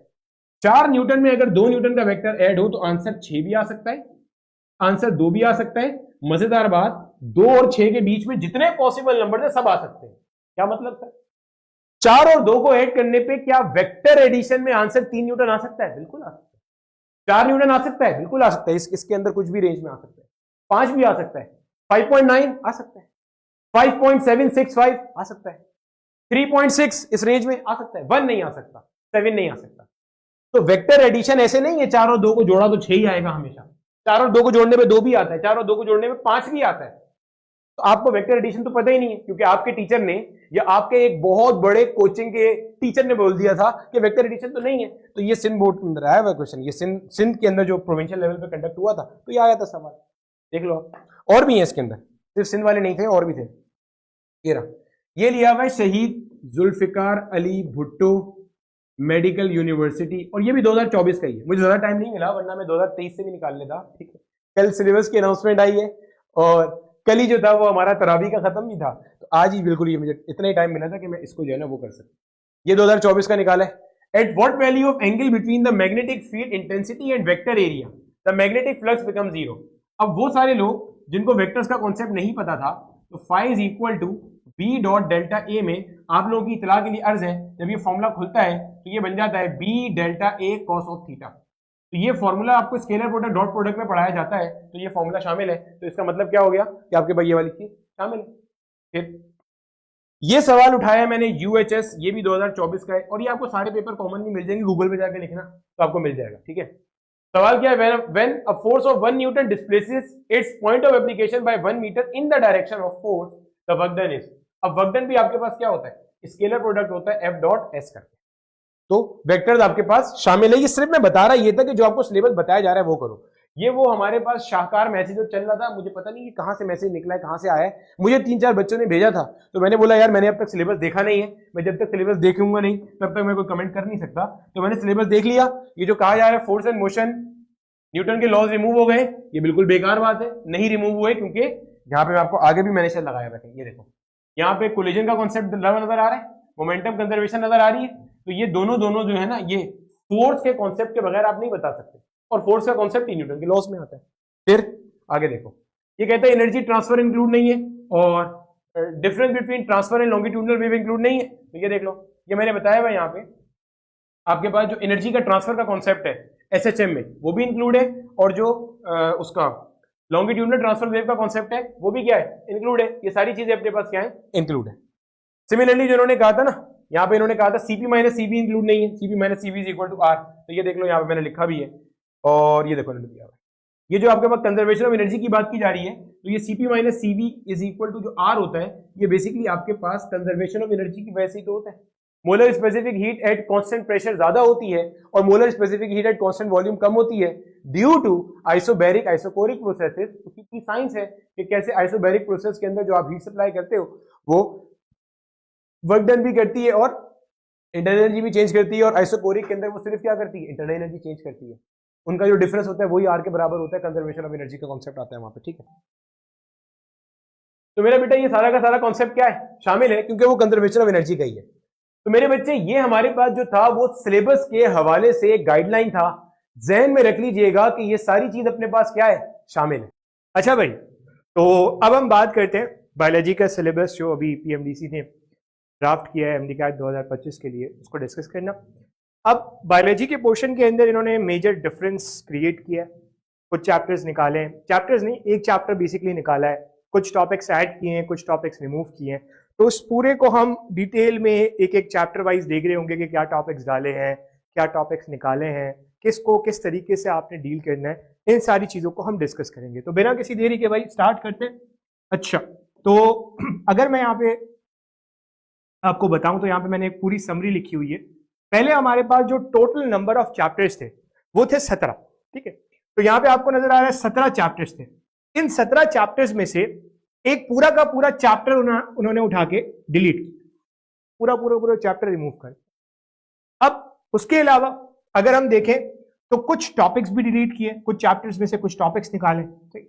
तो यहाँ पे जो टोटल नंबर ऑफ टॉपिक्स इन्होंने डिलीट किए वो किए 5, और 2 एडिशनल टॉपिक्स इन्होंने ऐड किए। यानी कि अगर आप देखो तो ओवरऑल 3 टॉपिक्स कम हो गए, ठीक है। 5 - 2 3, सिंपल है। तो 3 टॉपिक्स का लॉस हुआ, 3 टॉपिक्स कम हुए। चलो अब डिटेल में देख लेते कि कौन से चैप्टर्स पहले थे, कौन से अब हैं, ठीक है, कौन सा चैप्टर रिमूव किया है, इन सारी चीजों को देखते हैं। तो सबसे पहले ये आपको नजर आ रहा है पीएमडीसी का वो सिलेबस जो 2024 तक चलता था, और ये वो सिलेबस है जो अभी पीएमडीसी ने ड्राफ्ट किया है 2025 के लिए। अब अगर आप नोट करो तो यहां पे सबसे पहला चैप्टर आपको नजर आ रहा है बायोडायवर्सिटी या एसेल्युलर लाइफ, जिसके अंदर हम वायरसेस वगैरह पढ़ते हैं। सेम यहां पे आपको एसेल्युलर लाइफ नजर आ रहा है। तो चैप्टर तो सेम, चैप्टर के अंदर कोई डिफरेंस नहीं है, मतलब चैप्टर पूरा का पूरा चैप्टर नहीं हटाया, सही। फिर यहाँ पे आपको नजर आया बायो एनर्जेटिक्स, यहाँ पे आपको नजर आ रहा है बायो एनर्जेटिक्स, तो इसका मतलब है बायो एनर्जेटिक्स भी चैप्टर मौजूद है, ठीक है। अब इसके अंदर फर्दर टॉपिक्स क्या है वो हम डिस्कस करें। तीसरा है बायोलॉजिकल मॉलिक्यूल, सेम यहाँ पे बायोलॉजिकल मॉलिक्यूल भी आपको नजर आ रहा है। इसी तरीके से सेल स्ट्रक्चर एंड फंक्शन, यहाँ पे आपको सेल स्ट्रक्चर एंड फंक्शन नजर आ रहा है। फिर coordination and control, diversity among animal, coordination and control, diversity among animals, ठीक है, सेम है। Enzyme evolution, life process in plants and animals. अच्छा, ये इन्होंने लाइफ प्रोसेस के नाम से एक चैप्टर दिया था, उसके अंदर फर्दर सब टॉपिक्स थे, जिसके अंदर डाइजेशन था, इम्यूनिटी थी, उसके अलावा आपके पास सर्कुलेशन था, ये सारी चीजें थी। अब इन्होंने क्या किया, इस लाइफ प्रोसेस के चैप्टर को तोड़ दिया। यहां पे अगर आप डिफरेंट बोर्ड्स की बुक देखोगे तो उसके अंदर भी आपको ऐसे ही मिलेगा। जो प्लांट्स वाला चैप्टर है वो आपको मिलते हैं forms and functions in plants के नाम से, तो इन्होंने यहाँ पे forms and functions in plant mention कर दिए, ठीक है। उसके अलावा सर्कुलेशन, इम्यूनिटी और रेस्पिरेशन। कौन सा चैप्टर गायब है भाई? सिंपल, एक ही चैप्टर गायब है, और वो कौन सा चैप्टर है? डाइजेशन। अब सवाल ये होता है कि डाइजेशन गायब करने की वजह, भाई एक एमडी कैट का बच्चा जो मेडिकल कॉलेज के अंदर जाएगा वो कैसे एक एग्जाम को पास कर सकता है जिसमें डाइजेस्टिव सिस्टम का टॉपिक नहीं है? अब ये बहुत बड़ा मसला था, और मुझे जो अपेरेंटली इसकी वजह नजर आ रही है वो ये है कि सिंध के अंदर जो अभी एग्जाम होगा इंटरमीडिएट का, उसके अंदर जो रिड्यूस सिलेबस अनाउंस किया गया है उसके अंदर डाइजेशन का टॉपिक पूरा निकाल दिया गया। मोस्ट प्रोबेबली हो सकता है इस वजह से हो, लेकिन अपेरेंटली इसको होना चाहिए था, लेकिन नहीं, अनफॉर्चुनेटली तो आप कुछ कर नहीं सकते। ये एक अच्छी बात है कि पूरा का पूरा चैप्टर निकाल दिया। अब आ जाते हैं आगे, प्रोकैरियोट एग्जैक्टली मौजूद है। प्रोकैरियोट्स यहाँ पे आपको नजर आ रहा है, reproduction, support and movement, variation and genetics. Reproduction, support and movement, inheritance, ठीक है, वेरिएशन एंड जेनेटिक्स या इनहेरिटेंस, ओवरऑल आपको ये नजर आ रहा है, ठीक है। तो इसका मतलब ये है कि सिर्फ एक चैप्टर इन्होंने यहाँ पे रिमूव किया है, तो अगर मैं उस एक चैप्टर का नाम लिखूं तो वो है digestion. Sindh text book board के अंदर ये होलोजोइक न्यूट्रिशन के नाम से आपको मिल जाएगा। ये हो गया हमारा सिलेबस। अब ये मैंने पूरा एक अपेरेंट आपको नजर आ रहा होगा कि किस तरीके से चैप्टर्स हैं, उनके अंदर क्या मॉडिफिकेशन आई है, नहीं आई है, जो भी है वो आपको यहाँ नजर आ रहा है। उसके अलावा जो उनके अंदर चेंजेस आए वो यहाँ पे मैंने मेंशन किए, तो एक एक करके पहले हम डिस्कस कर लेते हैं। सबसे पहले हम बात करते हैं अपने पहले चैप्टर की, that is a cellular life, या डिफरेंट बुक्स के अंदर डिफरेंट नाम से मिलेगा, लेकिन ज्यादातर बुक्स के अंदर ये ए सेल्यूलर लाइफ के नाम से मिल रहा होता है। तो ए सेल्यूलर लाइफ ये 2024 तक का सिलेबस है, और ये जो ड्राफ्ट सिलेबस आया है ये 2025 का सिलेबस। अब अगर हम इनका कंपैरिजन देखें तो यहां पे आपको नजर आ रहा होगा कि इन्होंने, अच्छा याद रखना, जो सिलेबस इन्होंने अनाउंस किया है ना, या जो ड्राफ्ट सिलेबस अनाउंस किया है उसके अंदर इन्होंने सब टॉपिक्स नहीं दिए, लर्निंग ऑब्जेक्टिव्स दिए। तो हम मैच करेंगे लर्निंग ऑब्जेक्टिव्स को लर्निंग ऑब्जेक्टिव से। अब इसको हरगिज सब टॉपिक को लर्निंग ऑब्जेक्टिव से मैच करने की जरूरत नहीं है, ये बड़ी इंपॉर्टेंट चीज है, और इस इंपॉर्टेंट चीज की वजह से बच्चे अभी ये सोच रहे हैं कि शायद हार्मोन्स वाला पार्ट निकल गया, ठीक है, लेकिन जब आप इसको देखोगे ना तो आपको नजर आएगा कि हार्मोन वाला पार्ट नहीं निकला है, वो मैं आपको बताऊंगा कैसे, ठीक है। अब अगर आप यहां देखो तो यहां पे आपको नजर आ रहा है ए सेल्यूलर लाइफ। ए सेल्यूलर लाइफ के अंदर हमारे पास लर्निंग ऑब्जेक्टिव्स क्या थे? Trace the discovery of virus या डिस्कवरी ऑफ वायरस। तो यहाँ पे आपको नजर आ रहा है डिस्कवरी ऑफ वायरस। अच्छा, वो टॉपिक्स जो रिमूव कर दिए गए हैं उनको मैंने हाईलाइट किया है, उनको मैंने हाईलाइट किया है किससे? रेड वाले स्क्वायर बॉक्स से, ट्रायंगल से। चलो, तो यहाँ पे आपको नजर आ रहा है डिस्कवरी ऑफ वायरस का टॉपिक तो निकल गया, ये डिलीट हो गया। अब पीछे जो बाकी टॉपिक्स है ना वो कौन से? Classification of virus, structure of virus और वायरल डिजीज। यहाँ पे आपको नजर आ रहा है classify virus on the basis of their structure, number of strands, disease, host etcetera, ठीक है। तो आपने वायरस की क्लासिफिकेशन अच्छे से करनी है क्योंकि ये टॉपिक अभी भी मौजूद है, तो ये मौजूद है, इसका मतलब ये टॉपिक तो exactly identify symptoms, mode of transmission and cause of viral disease, यानी कि एड्स। सिर्फ एड्स नहीं, बाकी तमाम वायरल डिजीज भी आपने करने हैं ऑन अ सेफ साइड, क्योंकि यहाँ पे वायरल डिजीज का जिक्र है, कॉज ऑफ वायरल डिजीज, तो सारे कर लो तो अच्छा है। तो इसका मतलब ये है कि कौन कौन से टॉपिक्स, सब टॉपिक्स इंक्लूड है? Classification of virus, structure of virus, viral disease, ये सारे टॉपिक्स आपके होंगे इस साल जो एमडी कैट के अंदर आ रहे होंगे इस चैप्टर से। आगे बढ़ते हैं। अब अगला जो चैप्टर है दैट इज बायो एनर्जेटिक्स। अब बायो एनर्जेटिक्स के अंदर बहुत ही कोई अजीब सा चेंज आया, और वो अजीब सा चेंज ये है कि बजाय प्लांट का पार्ट रिमूव करने के इन्होंने रेस्पिरेशन उड़ा दिया। पूरा का पूरा रेस्पिरेशन वाला पार्ट, जिसके अंदर हम ग्लाइकोलाइसिस पढ़ते थे, जिसके अंदर हम क्रेब्स साइकिल पढ़ते थे, जिसके अंदर हम इलेक्ट्रॉन ट्रांसपोर्ट चेन पढ़ते थे, ये पूरा का पूरा पार्ट इन्होंने रिमूव कर दिया। अगर आप यहां देखो तो यहां पे आपको नजर आएगा कि differentiate among electron transport chain, phosphorylation, glycolysis, aerobic and anaerobic respiration, इस पूरे पार्ट को अगर आप यहां देखो तो यहां मेंशन नहीं है। इट मींस कि ये रिमूव कर दिया। तो अगर सब टॉपिक्स पे देखोगे तो ये जो 3 सब टॉपिक्स हैं ये आपके रिमूव हो गए। अब सिर्फ आपने पढ़ना है फोटोसिंथेसिस। देखो यहाँ पे लिखा हुआ है फोटोसिंथेसिस आपने डिस्कस करना है। उसके अलावा explain the role of factors, light, water, carbon dioxide, तो ये वाली चीज, role of light, water, carbon dioxide, factor affecting photosynthesis, ये आपने पढ़ना है। उसके अलावा अगर आप देखो तो ये सारी चीजें इन्होंने बाहर निकाल दी है रेस्पिरेशन वाली, ठीक है। अच्छा, अब यहां पे आपको नजर आ रहा है light dependent and independent phases of photosynthesis, तो ये भी आपने पढ़ना है, ये इंक्लूड है। तो मेजरली आप फोटोसिंथेसिस देख रहे होगे इस चैप्टर के अंदर, और वो तमाम फैक्टर्स जो फोटोसिंथेसिस को इफेक्ट करते हैं वो हम डिस्कस करेंगे। चलो आगे बढ़ते हैं। तो इसका मतलब है कि ए सेल्यूलर लाइफ, यहां देखो ए सेल्यूलर लाइफ, इसको भी चेंज किया है इन्होंने थोड़ा सा, बायोएनर्जेटिक्स को भी चेंज किया है, और क्या चेंज किया है, वायरसेस की डिस्कवरी डिलीट कर दी है और रेस्पिरेशन डिलीट किया है। 2 टॉपिक्स तो यहां से उड़ गए सीधे सीधे। अच्छा भाई आगे बढ़ते हैं। अब आगे आपको नजर आया बायोलॉजिकल मॉलिक्यूल। तो बायोलॉजिकल मॉलिक्यूल का पूरा जो चैप्टर है उसके अंदर इन्होंने कोई चेंज नहीं किया, और एग्जैक्टली पहले जैसे आप पूरा चैप्टर पढ़ते थे वैसे ही पढ़ोगे, जिसके अंदर आप तमाम बायोलॉजिकल मॉलिक्यूल पढ़ोगे, carbohydrate, protein, lipid, nucleic acid, उसके अलावा वाटर, ये सारे के सारे टॉपिक्स आप डिस्कस करोगे। तो ये पूरा का पूरा चैप्टर एग्जैक्टली मौजूद है। आप गिन भी लो, ये टोटल 8 टॉपिक्स हैं 3.8 तक, ये भी 3. ओके आगे बढ़ते हैं। अब बात करते हैं structure, cell structure and function की। अच्छा, जो सेल का चैप्टर है ना, अगेन बड़ा अजीब सा चेंज आया है इसके अंदर, और वो अजीब सा चेंज क्या है कि हमारे पास जो फ्लूइड मोजाइक मॉडल था वो इन्होंने रिमूव कर दिया। यानी कि जो प्लाज्मा मेम्ब्रेन का fluid mosaic model, Singer Nicolson model था, वो इन्होंने रिमूव कर दिया है। वो 2025 के ड्राफ्ट सिलेबस के अंदर मौजूद नहीं है। बाकी पूरा का पूरा चैप्टर आपने पढ़ना है। अब सवाल ये होता है कि इसके अंदर तमाम ऑर्गेनील्स पढ़ने हैं। यस, तमाम ऑर्गेनील्स को पढ़ना है, लाजमी पढ़ना है। तो ये लिखा हुआ भी है structure and function of the following organelles, तो आपने सारे ऑर्गेनील्स पढ़े। अब आ जाओ आगे। अब ये चैप्टर बड़ा इंपॉर्टेंट है। बच्चे इस वक्त ये गुमान कर रहे हैं कि लर्निंग ऑब्जेक्टिव्स के अंदर कहीं हार्मोन का जिक्र नहीं है, कहीं एंडोक्राइन सिस्टम का जिक्र नहीं है, कहीं केमिकल कोऑर्डिनेशन का जिक्र नहीं है। तो वही समझ रहे हैं भाई केमिकल कोऑर्डिनेशन निकल गया हमारे, तो मजे हो गए, हमने कोई थायराइड ग्लैंड, कोई पेनक्रियाज, तरह की कोई चीज नहीं पढ़नी। लेकिन ये गलत है। कैसे गलत है? मैंने आपको शुरू में बताया कि पीएमडीसी ने अपने सिलेबस के अंदर, जो ड्राफ्ट सिलेबस है उसके अंदर उन्होंने लर्निंग ऑब्जेक्टिव्स दिए, तो हम लर्निंग ऑब्जेक्टिव्स को लर्निंग ऑब्जेक्टिव से मैच करें।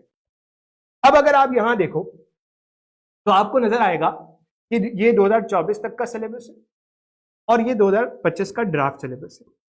अब इनको जरा कंपेयर करो तो यहां पे आपको नजर आ रहा है रिकॉग्नाइज रिसेप्टर बिल्कुल मौजूद है, डिफाइन न्यूरॉन बिल्कुल मौजूद है, स्ट्रक्चर ऑफ टिपिकल न्यूरॉन ये भी मौजूद है, नर्व इंपल्स ये भी मौजूद है। अब जो सबसे इंपॉर्टेंट चीज यहां पे रिमूव हुई है ना, नर्वस कोऑर्डिनेशन वाले पार्ट से। आपको पता है इस चैप्टर के 2 पार्ट्स होते हैं, नर्वस कोऑर्डिनेशन और केमिकल कोऑर्डिनेशन। आपकी डिफरेंट बोर्ड्स की किताबों के अंदर भी आपको ऐसे ही मिलेगा, nervous coordination and chemical coordination. तो नर्वस कोऑर्डिनेशन से इन्होंने एक टॉपिक निकाला है, और अगेन ये भी पता नहीं क्यों निकाला है, दैट इज स्पाइनल कॉर्ड। तो स्पाइनल कॉर्ड का पूरा टॉपिक इन्होंने रिमूव कर दिया, बट मैं आपको ये कहूंगा कि इसको पढ़ो। रीजन, क्योंकि जब आप सेंट्रल नर्वस सिस्टम पढ़ोगे तो सेंट्रल नर्वस सिस्टम के 2 ही पार्ट्स हैं, ब्रेन और स्पाइनल कॉर्ड। तो आपको अगर पूरे सेंट्रल नर्वस सिस्टम को डिटेल के अंदर डिस्कस करना है तो आपको स्पाइनल कॉर्ड पढ़ना ही पड़ेगा। भले से यहाँ पे इन्होंने नहीं दिया हुआ, लेकिन पढ़ना चाहिए। तो इसका मतलब है स्पाइनल कॉर्ड तो गया। ये वाले जो लर्निंग ऑब्जेक्टिव्स हैं, list the levels of the spinal cord and function of the spinal cord, ये इन्होंने जो ड्राफ्ट सिलेबस है इसके अंदर नहीं दिया। इसका मतलब ये चाहते हैं कि भाई ये टॉपिक 2025 के अंदर इंक्लूड ना। अब आगे बढ़ते हैं। रिफ्लेक्सेस एग्जैक्टली मौजूद है, रिफ्लेक्सेस एग्जैक्टली मौजूद है यहाँ पे। उसके अलावा अगर आप देखो रिफ्लेक्स आर्क मौजूद है, ब्रेन का ब्रेन की पूरी कहानी मौजूद है, describe the function of each part of brain, ये सब मौजूद है। अब अगर आप नोट करो तो 2024 तक के सिलेबस के अंदर भी लर्निंग ऑब्जेक्टिव्स में हार्मोन वाले जो लर्निंग ऑब्जेक्टिव्स थे वो नहीं दिए, लेकिन ऊपर सब टॉपिक्स में लिखा हुआ था। उस टाइम जब इन्होंने सिलेबस अनाउंस किया था तो सब टॉपिक्स और लर्निंग ऑब्जेक्टिव्स दोनों दिए थे, तो तब आपको आसान लगता था। लेकिन अब जो इन्होंने ड्राफ्ट सिलेबस अनाउंस किया उसमें सिर्फ लर्निंग ऑब्जेक्टिव, सब टॉपिक्स नहीं है। तो अब आपकी जिम्मेदारी है कि आप इसको पिछले वाले सिलेबस से कंपेयर करके देखो, इसीलिए मैंने डिटेल कंपैरिजन यहां पे किया। अब अगर आप नोट करो तो यहां पे हार्मोन्स, एंडोक्राइन ग्लैंड्स और फीडबैक मैकेनिज्म का कोई लर्निंग ऑब्जेक्टिव यहां पे नहीं, लेकिन आपने ये बिल्कुल प्रिपेयर करना है क्योंकि ये इंपॉर्टेंट है। तो इसका मतलब है बिल्कुल ये गुमान करने की जरूरत नहीं है कि केमिकल कोऑर्डिनेशन आपका रिमूव है, केमिकल कोऑर्डिनेशन अब भी मौजूद है, आपको प्रिपेयर करना है। सही, आगे बढ़ते हैं। अब इन चैप्टर्स के अंदर डाइवर्सिटी अमंग एनिमल्स के अंदर जो पूरा चैप्टर हमने डिस्कस करना होता है उसके अंदर भी कोई चेंज नहीं है, एंजाइम्स के अंदर भी कोई चेंज नहीं, एग्जैक्टली सेम मॉडल। आगे बढ़ते हैं, एवोल्यूशन के अंदर भी कोई चेंज नहीं है, वही सारी चीजें जो आप पहले भी पढ़ते थे, अब भी आप एवोल्यूशन को एग्जैक्टली वैसे ही पढ़ो, पूरा का पूरा चैप्टर पढ़ो। फिर आ जाओ आगे, प्रोकैरियोट रिप्रोडक्शन, कोई चेंज नहीं है, पूरा का पूरा चैप्टर आपने पढ़ना। आगे बढ़ते हैं, support and movement. Support and movement नीचे भी दिया हुआ है, इसका मतलब ये चैप्टर रिमूव भी नहीं हुआ। और दूसरी बात ये कि इसके लर्निंग ऑब्जेक्टिव्स अगर आप मैच करोगे तो आपको नजर आएगा कि जैसे पहले आप पूरा चैप्टर प्रिपेयर करते थे, अब भी आप पूरा चैप्टर प्रिपेयर करोगे। आगे बढ़ते हैं, inheritance, variation and genetics. Inheritance के नाम से यहाँ पे दिया हुआ है। अच्छा, ये चैप्टर खास तौर पे ये बहुत बहुत बहुत इंपॉर्टेंट है, क्योंकि इन्होंने बहुत सारे टॉपिक्स निकाले, तकरीबन 5 टॉपिक्स ऐसे हैं जो इन्होंने रिमूव किए और पूरा एक चैप्टर निकाल दिया। तो अब इस चैप्टर की वेटेज बढ़ जाएगी और ये बहुत इंपॉर्टेंट, इतना इंपॉर्टेंट चैप्टर है कि अगर आप इसकी बेसिक्स अच्छे से ना करो और इसके आप क्वेश्चंस अच्छे से ना करो, इसको प्रैक्टिस ना करो, इसके कॉन्सेप्ट्स को अच्छे से ना पढ़ो, अल्टीमेटली आपको प्रॉब्लम का सामना करना पड़ेगा। अब सवाल ये होता है कि सर ये अभी जो सिलेबस आया है इसका रीजन क्या, आने का रीजन क्या? मोस्ट लाइकली अब तक की जो र्यूमर्स चल रहे हैं उसके मुताबिक पीएमडीसी अपना एग्जाम नेशनल लेवल पे कंडक्ट करने जाए। तो जब भी पीएमडीसी अपना एग्जाम नेशनल लेवल पे कंडक्ट करने जाता है तो वो एक कॉमन सिलेबस देता है, अब आपको उसी हिसाब से प्रिपेयर होना है नेशनल एमडीकैट के हिसाब से, ठीक है। इसका मतलब ये कि आपको जो यहाँ पे टॉपिक्स लिखे हैं ना, इनको पूरी तरीके से प्रिपेयर करना है। सिर्फ ये नहीं कहना कि मेरे टेक्स्ट बुक के अंदर तो ये बात नहीं लिखी थी उस टॉपिक के अंदर, तो ये तो आउट ऑफ सिलेबस आ गया, ऐसा कुछ भी नहीं है। अब जैसे मैं आपको एग्जांपल देता हूं, यहां पे लिखा हुआ है statistics and probability relevant to the genetics. Statistics पढ़ते हो आप, अब सेंट टेक्स्ट बुक बोर्ड की जो नई किताब है उसके अंदर ये टॉपिक नहीं, एग्जैक्टली नहीं मौजूद। बाकी बोर्ड्स की किताब के अंदर, फेडरल बोर्ड के अंदर या आपको केपी बोर्ड के अंदर मिलेगा। तो अगर आप देखो लर्निंग ऑब्जेक्टिव्स तो सेम है, इसका मतलब ये टॉपिक तो इंक्लूड है। अब अगर ये टॉपिक इंक्लूड है तो इसकी तैयारी भी आपने अच्छे से करनी है। अब अगर आप इस टॉपिक को देखोगे तो इसके अंदर 2 लॉज पढ़ते हैं, law of multiplication, law of addition, probability की जो 2 लॉज हैं वो आप पढ़े हो। अब इसको पढ़े बगैर भी आप जेनेटिक्स कर सकते हो, लेकिन वो सवाल जो 3 या 4 लाइंस में हो जाएगा, उस सवाल के लिए आप फजूल का 5 मिनट लगाओगे, यानी कि एक सवाल के लिए आप अपना 5 मिनट वेस्ट कर दोगे। जैसे मैं आपको एग्जांपल देता हूं, अब यहां पे ये देखो, ये क्वेश्चन है और मैंने टॉपिक का नाम लिखा हुआ है statistics and probability relevant to the genetics. अब ये सवाल मौजूद है, अब सवाल क्या है? A cross is made between a pea plant that is capital R small r and one that is small r capital Y small y, capital R small y capital Y small y and small r small y capital Y small y। अब आपसे कह ये रहा है कि phenotype क्या हो, अगर आप इनको क्रॉस करवाओ तो इनको फिनोटाइप्स क्या हैं?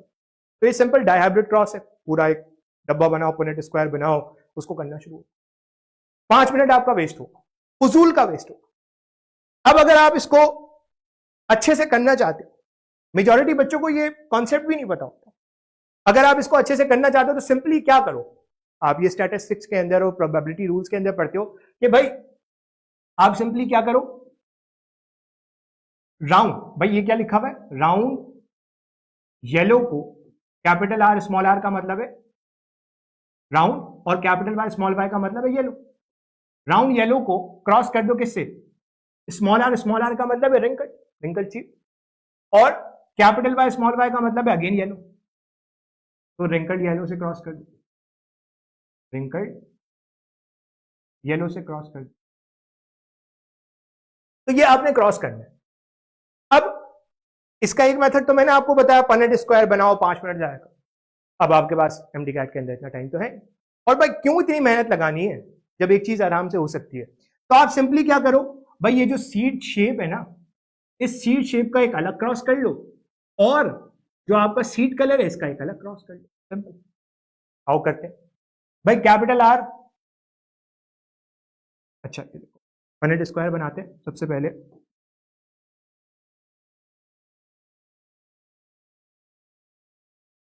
चलो पहले राउंड वाली जो सीड शेप है इसका हम पनेट स्क्वायर बनाते हैं।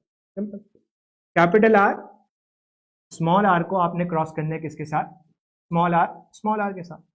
तो ये आएगा कैपिटल आर स्मॉल आर, ये आएगा कैपिटल आर स्मॉल आर, ये आएगा स्मॉल आर, ये भी आएगा स्मॉल आर। अब अगर मैं आपसे पूछूं कि राउंड और रिंकल की क्या प्रोबेबिलिटी है, तो आप कहोगे भाई ये भी राउंड होगा, ये भी राउंड होगा, तो चार में से 2 राउंड होंगे। अगर आप इसे सिंप्लीफाई कर दो, 2 1 2, 2 2 4, यानी कि प्रोबेबिलिटी आ जाएगी 1/2। मैं यहां पे लिख देता हूं, राउंड की प्रोबेबिलिटी क्या आ गई, राउंड की प्रोबेबिलिटी आ गई 1/2, रिंकल की प्रोबेबिलिटी भी क्या आ जाएगी 1/2, रिंकल की प्रोबेबिलिटी भी क्या आ गई 1/2। अब आप अलग क्रॉस कर लो, येलो को क्रॉस करवाओ येलो के साथ, यानी कि कैपिटल वाई स्मॉल वाई को क्रॉस करवाओ कैपिटल वाई स्मॉल वाई के साथ। आओ यहाँ पे क्रॉस करते हैं, कैपिटल वाई स्मॉल वाई, तो आपने क्रॉस करवाना है कैपिटल वाई स्मॉल वाई के साथ। ये आ जाएगा कैपिटल वाई, ये आ जाएगा कैपिटल वाई स्मॉल वाई, ये आ जाएगा कैपिटल वाई स्मॉल वाई, ये आ जाएगा स्मॉल वाई। अब आपसे अगर मैं पूछूं कि भाई रिंकल की क्या प्रोबेबिलिटी है और सॉरी येलो की क्या प्रोबेबिलिटी है और ग्रीन की क्या प्रोबेबिलिटी है, तो आपको नजर आएगा ये भी येलो होगा, ये भी येलो होगा, ये भी येलो होगा, यानी कि येलो की प्रोबेबिलिटी आ गई 4 में से 3 ऑर्गेनिज्म येलो होंगे। और ये वाला क्या होगा, ग्रीन, स्मॉल वाई वाला ग्रीन होगा। तो कितने हैं भाई, 4 में से 1/4। अब अगर आपसे बोल रहा है कि भाई आपने इन दोनों को क्रॉस करके इनका आउटकम फिनोटाइप बताना है, तो सिंपली आपने दोनों क्रॉस को अलग अलग किया। अब आपने क्या करना है, सिंपल लॉ ऑफ मल्टीप्लिकेशन ये कहता है कि जब 2 इंडिपेंडेंट इवेंट्स हो तो आप उनकी प्रोबेबिलिटी को मल्टीप्लाई कर सकते हैं। ठीक है, तो हम क्या करते हैं, प्रोबेबिलिटी को मल्टीप्लाई कर देते हैं। सबसे पहले यहां पे लिखा हुआ है राउंड येलो की प्रोबेबिलिटी क्या होगी, राउंड की प्रोबेबिलिटी क्या है 1/2, येलो की प्रोबेबिलिटी क्या है भाई 3/4, तो ये आ जाएगा 8 और ये आ जाएगा 3, यानी कि 8 में से 3 ऑर्गेनिज्म क्या होंगे, सिंपल राउंड येलो होंगे। तो यहां पे आपको नजर आ रहा है ए और डी तो नहीं हो सकता। अब आ जाओ आगे, यानी कि 3 राउंड येलो। अब राउंड ग्रीन की निकालते हैं, राउंड की प्रोबेबिलिटी क्या है भाई 1/2, इसी तरीके से ग्रीन की प्रोबेबिलिटी क्या है भाई 1/4, तो ये आ जाएगा 1/8। अब अगर आप देखो 4 2 8 और 1 1 1, सिंपल। तो यहां पे आपको आंसर नजर आ गया ऑप्शन सी। इसका मतलब ये है कि आप इस क्वेश्चन को आराम से इस तरीके से भी कर सकते हो, इसमें कोई मसला नहीं। आगे बढ़ते हैं, ठीक है, यहां पे नजर आ रहा है ऑप्शन सी। और अब बात करते हैं forms and functions of plant की। तो जैसे मैंने स्टार्ट में बताया कि यहाँ पे इन्होंने जो 2024 तक का सिलेबस था, इसके अंदर लाइफ प्रोसेस के नाम से forms and functions of plant और बाकी जो ह्यूमन फिजियोलॉजी के चैप्टर्स थे जिसके अंदर डाइजेशन था, उसके अलावा रेस्पिरेशन था, इम्यूनिटी था, ये सारे जो चैप्टर्स थे ना वो इसके अंदर दिए हुए थे। अब हुआ क्या कि इसमें से डाइजेस्टिव सिस्टम का टॉपिक तो रिमूव हो गया। पहले हम बात करते हैं प्लांट वाले पोर्शन की ना, तो इन्होंने लाइफ प्रोसेस इन प्लांट्स के अंदर इसको यहाँ पे 2025 के सिलेबस के अंदर लिखा हुआ है life forms and functions in plant. ठीक है, तो एग्जैक्टली सेम नाम से आपको डिफरेंट बुक्स के अंदर ये चैप्टर मिल जाएगा। अब इस चैप्टर के अंदर शुरू के जो 3 टॉपिक्स हैं वो तो सेम है, यानी कि अगर आपको नजर आए तो यहाँ पे आपको नजर आ रहा होगा कि कार्निवोरस प्लांट मौजूद है। उसके अलावा ऑस्मोटिक प्रेशर इंपॉर्टेंस की बात की जा रही है तो सेम चीज़ यहाँ पे मौजूद है। Water and mineral uptake same चीज़ यहाँ पे भी नजर आ रही है आपको। तो इसका मतलब है ये 3 टॉपिक्स तो सेम है 2024 तक, 2025 के अंदर भी ये सेम टॉपिक्स आ गए। अब यहाँ पे एक नया टॉपिक ऐड हुआ है, that is explain the function of hormone naturally produced by the plants. इसका मतलब है जो प्लांट हार्मोन वाला टॉपिक है जिसके अंदर ऑक्सिन, साइटोकाइनिन वगैरह है, वो यहाँ पे इंक्लूड हो गया है, तो वो अब आपको पढ़ना पड़ेगा। सही, आगे बढ़ते हैं। उसके अलावा सर्कुलेशन है, सर्कुलेशन के अंदर कोई भी चेंज नहीं आया, वही सारी चीजें जो हम पहले पढ़ते थे अब भी वही पढ़ते हैं, इंक्लूडिंग हार्ट, कार्डियक साइकिल, बाकी सारी चीजें जो आर्टरीज, वेन्स और कैपिलरीज वाली चीज है वो सब हम एग्जैक्टली सेम पढ़ेंगे। लिम्फेटिक सिस्टम का पार्ट भी इसके अंदर इंक्लूड है, पहले भी इंक्लूड था अब भी इंक्लूड है, वो भी हमने डिस्कस करना है। सही है भाई, आगे बढ़ते हैं। और अब इम्यूनिटी और रेस्पिरेशन की बात करते हैं। इम्यूनिटी तो सेम है, इम्यूनिटी के अंदर कोई चेंज नहीं है। रेस्पिरेशन के अंदर अलबत्ता एक टॉपिक इन्होंने ऐड किया है, और वो टॉपिक कौन सा है, अब यहां पे आपको नजर आ रहा है, discuss the role of surfactant in gas exchange. ठीक है, तो ये वैसे भी आपने कवर करना है, इसको ये मत समझना कि यहाँ पे अगर नहीं लिखा हुआ तो इट मींस कि आपने कवर नहीं करना है कवर। उसके अलावा यहाँ पे रेस्पिरेशन के अंदर इन्होंने एक टॉपिक ऐड किया है, that is list the effect of smoking on the respiratory system. तो आपने स्मोकिंग के वो तमाम इफेक्ट्स डिस्कस करने होंगे जो ह्यूमन रेस्पिरेटरी सिस्टम के ऊपर होते हैं, वो तमाम चीजें यहाँ पे आ रही होंगी। That is all about biology portion, जिसके अंदर हमने सारी चीजें एक एक करके देख लेंगे भाई कौन सा चैप्टर है, कौन से टॉपिक्स हैं, कौन से टॉपिक निकाल दिए हैं, कौन सा टॉपिक ऐड किया है। ठीक है, तो यहाँ पे आके हमारा बायोलॉजी का पोर्शन हो जाता है एंड।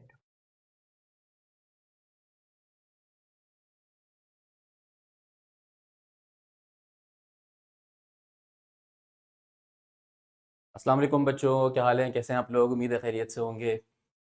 अच्छा जी, कल से एक बड़ा तूफान आया हुआ है कि पीएमडीसी ने अपना सिलेबस दे दिया है, करिकुलम दे दिया है फॉर 2025 एमडी कैट एग्ज़ाम।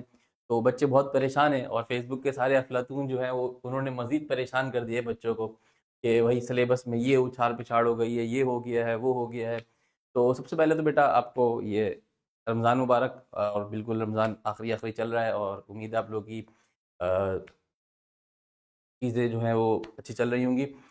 तो भाई हम जो डिस्कस करने के लिए आज आए हैं, तो आज सर बिलाल ने, सर शाफे ने अपना बायोलॉजी और फिज़िक्स का पोर्शन कवर किया, तो केमिस्ट्री की जिम्मेदारी सर साथ की कंधों पर आ गई। तो हमने क्या करना है, हमने थोड़ा डिस्कस करना है कि सिलेबस के अंदर क्या वाकई कोई चेंज आया है, या सिलेबस के अंदर क्या बहुत बड़ा चेंज आ गया, या सिलेबस में कुछ भी चेंज नहीं हुआ, और अब जो अपकमिंग एमडी कैट होने वाला है वो कब होगा और कैसे होगा, और सर हमें क्या क्या तैयारी करनी है। वो बच्चा जो 2024 में अपेयर हुआ था, अभी इम्प्रूव कर रहा है, उसकी क्या स्ट्रेटेजी है। वो बच्चा जो फ्रेशर है, सर उसको पता ही नहीं 2024 में क्या था, 2025 में क्या हुआ, तो उसको कोई कंपैरिजन करने की ज़रूरत ही नहीं है। तो उसने क्या करना है, तो सारी बातें हम इंशाल्लाह क्विकली आज की वीडियो में डिस्कस करेंगे। तो सबसे पहले स्टार्ट करते हैं केमिस्ट्री का पोर्शन। अच्छा जी, केमिस्ट्री के पोर्शन में एक पहले हम देखते हैं कि सर एक ओवरव्यू हमारा क्या बनता है। ओवरव्यू से मुराद क्या है कि सर हमें सबसे पहले क्या देखना है, तो भैया हम देख लेते हैं। सबसे पहले तो एक हम बर्ड आई व्यू लेते हुए देखते हैं कि 2024 में कौन कौन से चैप्टर्स मौजूद थे और 2025 में कौन कौन से चैप्टर्स मौजूद हैं, क्या कोई एडिशन है या कुछ सब्ट्रैक्शन है, क्या कोई चेंज नहीं हुआ। सारी चीजें बेटा आप लोगों के सामने नजर आएंगी। तो यहाँ पर जो मौजूद है 2024, तो 2024 में चंदा आप क्या देख रहे हैं कि जो चैप्टर्स की काउंटिंग है 2024 हो या 2025 हो, दोनों ईयर्स में चैप्टर की काउंटिंग क्या है, सेम है। ठीक है, कोई नया चैप्टर ऐड नहीं हुआ। हाँ, अलबत्ता 2 कलर्स को मैंने यहाँ पर हाईलाइट किया हुआ है, वो देखिएगा जरा गौर से।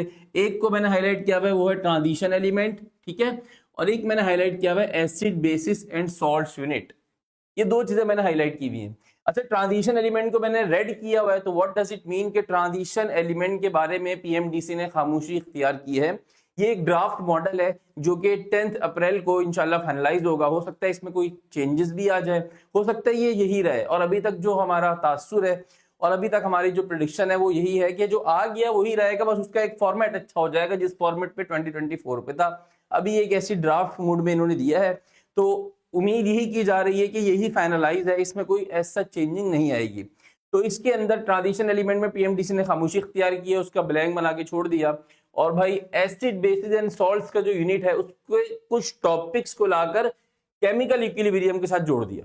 तो ये चैप्टर्स के हवाले से चेंजिंग है, बाकी इसमें कुछ रद्दो बदल नहीं है। आगे चल के देखते हैं जरा। सही, सबसे पहले हम बात करते हैं 2024 में चैप्टर वाइज हम बात करेंगे, चैप्टर के अंदर टॉपिक वाइज बात करेंगे। अब 2024, 2023, 2022 में पीएमडीसी का क्या पैटर्न था कि भाई वो दो चीजें देती थी। वो चैप्टर के अंदर सब टॉपिक्स दिया करता था, वो चैप्टर के अंदर लर्निंग ऑब्जेक्टिव्स दिया करता था। ये सब टॉपिक्स और लर्निंग ऑब्जेक्टिव क्या होते थे सर? ये टॉपिक नेम होता था और ये टॉपिक की डिस्क्रिप्शन होती थी लर्निंग ऑब्जेक्टिव, कि आपने करना क्या है एक्चुअली इस टॉपिक के अंदर, किस किताब से करना है कुछ नहीं बताते थे। भाई आप जिस बोर्ड से हो उस बोर्ड से पढ़ो, पाकिस्तान में जितनी किताबें फॉलो होती हैं सारी किताबों को फॉलो करो, ये पीएमडीसी कहा करती थी। लेकिन आजकल के अफलातून कहते हैं भाई कि सिंध की किताब पढ़ लो, बलूचिस्तानी किताब पढ़ लो, यहाँ की किताब पढ़ लो। नहीं भाई, आपने टॉपिक पढ़ा है तो वो टॉपिक पढ़ने के बाद आप दुनिया की कोई भी किताब खोलो, मतलब अपने करिकुलम की कोई सी भी किताब खोलो, तो आपको वो टॉपिक हर किताब से समझ में आना चाहिए, ये पीएमडीसी कहती है। ठीक है, अपने पीएमडीसी की बातों को मानना है, अफलातूनी बातों को आपने नहीं मानना। अच्छा जी, आगे चलते हैं। अब इस दफा इन्होंने क्या किया, ड्राफ्ट मॉडल के अंदर इन्होंने ये सब टॉपिक्स और रनिंग ऑब्जेक्टिव वाला कॉन्सेप्ट खत्म कर दिया। इन्होंने बोला भाई हम एक ही चीज देंगे, वो एक चीज क्या है जिसको आप लर्निंग ऑब्जेक्टिव समझो या सब टॉपिक समझो, वो एक ही चीज इन्होंने दे दी है। अब अगर आप देखेंगे ना तो मैं सबसे आसान तरीका बता देता हूँ भाई इसको देखने का। मैं बहुत ज्यादा टाइम आप लोगों का नहीं ले सकता, ना मैं लूंगा आप लोगों का टाइम बहुत ज्यादा, क्योंकि ऑलरेडी आप लोग बहुत कुछ तकरीरें सुन के आ चुके हैं। तो भाई अगर आप देखोगे ना टॉपिक्स की काउंटिंग 1.1 से लेके 1.6 तक, 1.1 से लेके 1.6 तक कोई टॉपिक ना रिमूव किया गया, कोई टॉपिक ना ऐड किया गया। तो फंडामेंटल कॉन्सेप्ट्स ऑफ केमिस्ट्री, जिसको स्टीशियोमेट्री भी आप लोग कहते हैं, तो उसके अंदर वो तमाम चीजें एज इट इज मौजूद है जो 2024 के मॉडल में मौजूद थी, और ऐसा ही बहुत सारे चैप्टर्स में किया गया है। अगर आप इसको रीड कर लेंगे तो कोई टेंशन नहीं है। कह रहा भाई मोल रेशियोज निकालना आपको आने चाहिए, कोई टेंशन नहीं है सर, 9th क्लास से निकालना सीख रहे निकाल लेंगे। वो कह रहा भाई स्टीशियोमेट्रिक कैलकुलेशंस आपको आनी चाहिए रिप्रेजेंटेटिव पार्टिकल्स के लिए, और इसके अंदर स्टीशियोमेट्री परफॉर्म करने के लिए कह रहा है मास मास मास वॉल्यूम वॉल्यूम वॉल्यूम, ये भी सर हम लोग को आता है। Limiting reagent axis reagent sir हम लोग को आता है, कर लेंगे सीख लेंगे, कोई मुश्किल बात नहीं है। ये रहा बेटा एक्सिस रिएजेंट का कॉन्सेप्ट। इसके बाद उसने यील्ड का कॉन्सेप्ट दिया है कि भाई वो भी मैं पूछ सकता हूँ, वो भी मैं पूछूंगा। आखिर में जाते जाते उसने कहा भाई calculate the theoretical yield and the percent yield when given the balance chemical equation. कोई टेंशन नहीं है सर, ये भी वही टॉपिक के ऊपर डेफिनेशन कह रहा है, नीचे वो क्या कह रहा है कि इसके न्यूमेरिकल भी आपको आने चाहिए, तो we can do it easily, कोई मसला नहीं है, बहुत आसान आसान से ये टॉपिक्स हैं। इसके अलावा भाई वो आपसे क्या कहता है, अगले चैप्टर में आते हैं। वो अगला चैप्टर सिंध बोर्ड का चैप्टर नंबर 2 है, और अलग अलग किताबों में अलग अलग नामों से मौजूद है, एटॉमिक स्ट्रक्चर। ठीक है जी, एटॉमिक स्ट्रक्चर। ये एटॉमिक स्ट्रक्चर अगर आप गौर से देखेंगे ना तो मैंने कुछ रेड हाईलाइट किया हुआ इसके अंदर। ये रेड हाईलाइट करने का मतलब क्या है कि ये चीज पुराने सिलेबस में मौजूद थी और नए सिलेबस से इस चीज को एक्सक्लूड करवा दिया गया है। अब बेटा कुछ चीजें ऐसी होती हैं जिसको वो एक्सक्लूड तो कर देता है लेकिन गायबाना तौर पे मौजूद होती हैं। सर ये गायबाना तौर पे मौजूद होने का मतलब क्या है कि भाई अगर आप एक टॉपिक पढ़ रहे हो, टॉपिक नंबर ए, एक टॉपिक पढ़ रहे हो topic number B, but topic number B उस वक्त तक समझ में नहीं आ सकता जब तक आपको टॉपिक नंबर ए ना आता हो। आप डायरेक्ट टॉपिक बी नहीं समझ सकते। तो पीएमडीसी क्या करेगी, इस टॉपिक ए को हटा देगी, बोलेगी खाली मैंने टॉपिक नंबर कौन सा दिया आपको, बी दिया है, तो भाई कर लो टॉपिक ए बगैर टॉपिक बी। तो बच्चे बहुत सारे टॉपिक्स में लेके बोलते हैं कि ये तो पीएमडीसी का पार्ट नहीं है, बट अगर आप ये नहीं करोगे तो इसके बाद आप आगे नहीं बढ़ सकते, और जब आगे नहीं बढ़ोगे तो पीछे वाला आपको समझना जरूरी है। तो इस चीज को ध्यान में रखिएगा। कुछ टॉपिक्स ऐसे होते हैं जो बजाहिर लफ्जों में पीएमडीसी कहता है कि मैं नहीं दे रहा, लेकिन उसको करना जरूरी होता है ताकि आप उसकी मदद से आगे वाले टॉपिक्स कवर कर सको। होप मेरी बात आपको समझ में आ रही होगी। तो खैर यहाँ पर कोई ऐसा टॉपिक नहीं है कह रहा भाई discovery and properties of proton बचपन से पढ़ते वाले अच्छा ही किया, बेकार टॉपिक था निकाल दिया, इसका कोई लेना देना कहीं पर नहीं है, कोई टेंशन नहीं है। प्रोटॉन को as a unit of radiation energy यहाँ से इन्होंने शुरू किया। और इसी तरह एक बड़ा काम का टॉपिक था जो मुझे बड़ा हैरत हुई कि इस टॉपिक को पीएमडीसी ने क्यों हटा दिया, वो है भाई hydrogen atom using the quantum theory. ये हाइड्रोजन एटम स्पेक्ट्रम था जिसमें आप क्वांटम थ्योरी पढ़ते हो। क्वांटम थ्योरी के अंदर आपने क्वांटम नंबर्स पढ़ने होते हैं, वो क्वांटम नंबर्स आप लोगों को याद भी होंगे कि आप लोगों ने कौन कौन से क्वांटम नंबर्स पढ़े, principal quantum number, azimuthal quantum number. इससे बड़े अच्छे एमसीक्यूज बनते थे, बड़े स्मार्ट एमसीक्यूज बनते थे। मतलब स्मार्ट एमसीक्यू का मतलब एग्जामिनर यहाँ पर आपको बहुत फंसाता था क्वांटम नंबर्स के एमसीक्यू में। बट आई डोंट नो कि इन्होंने इस टॉपिक को क्यों एक्सक्लूड कर दिया। तो ये एक टॉपिक है जिसका लेना देना तो नहीं है, इसको हमने हटा दिया यहां से, ठीक है। बट इलेक्ट्रॉनिक कॉन्फ़िगरेशन का अपनी जगह पर मौजूद है, उसके रूल्स भी अपनी जगह पर मौजूद है, तो ये टॉपिक आपने कवर करना है। बाकी कोई एज सच कोई चेंजिंग नहीं है एटॉमिक स्ट्रक्चर में। एटॉमिक स्ट्रक्चर के बाद अगर हम जाए गैसेस के चैप्टर के ऊपर, तो गैसेस के चैप्टर में मेरा अपना जाती ख्याल है कि भाई ये टाइपिंग करने वाले ने कोई मसला कर दिया, क्योंकि सीक्वेंस से बिल्कुल टॉपिक इन्होंने ना गायब कर दिए। मतलब ये 2024 का करिकुलम है, ये 2025 का करिकुलम है। मेरी अपनी एक जाती राय है, मेरी अपनी एक जाती राय जो कि गलत भी हो सकती है, कि भाई वो 3.1 से 3.9 तक उसको दिया था, वो 3.5 तक लिख के आगे लिखना कॉपी पेस्ट करना भूल गया। तो बिल्कुल 3.1 से 3.5 तक के टॉपिक्स बिल्कुल सेम है, 3.6 से 3.9 तक के टॉपिक्स को गायब कर दिया गया है 2025 से। अब सर क्या ये गायब करने मतलब ये वो वाले गायब है कि इसको पढ़ना ही नहीं है, या ये वो वाले गायब हैं कि इसको पढ़े बगैर आगे नहीं बढ़ सकते? तो बेटा ये वो वाले सवालात हैं जिसको हमें किसी हद तक देखना पड़ेगा। वजह क्या है? वजह समझते हैं भाई।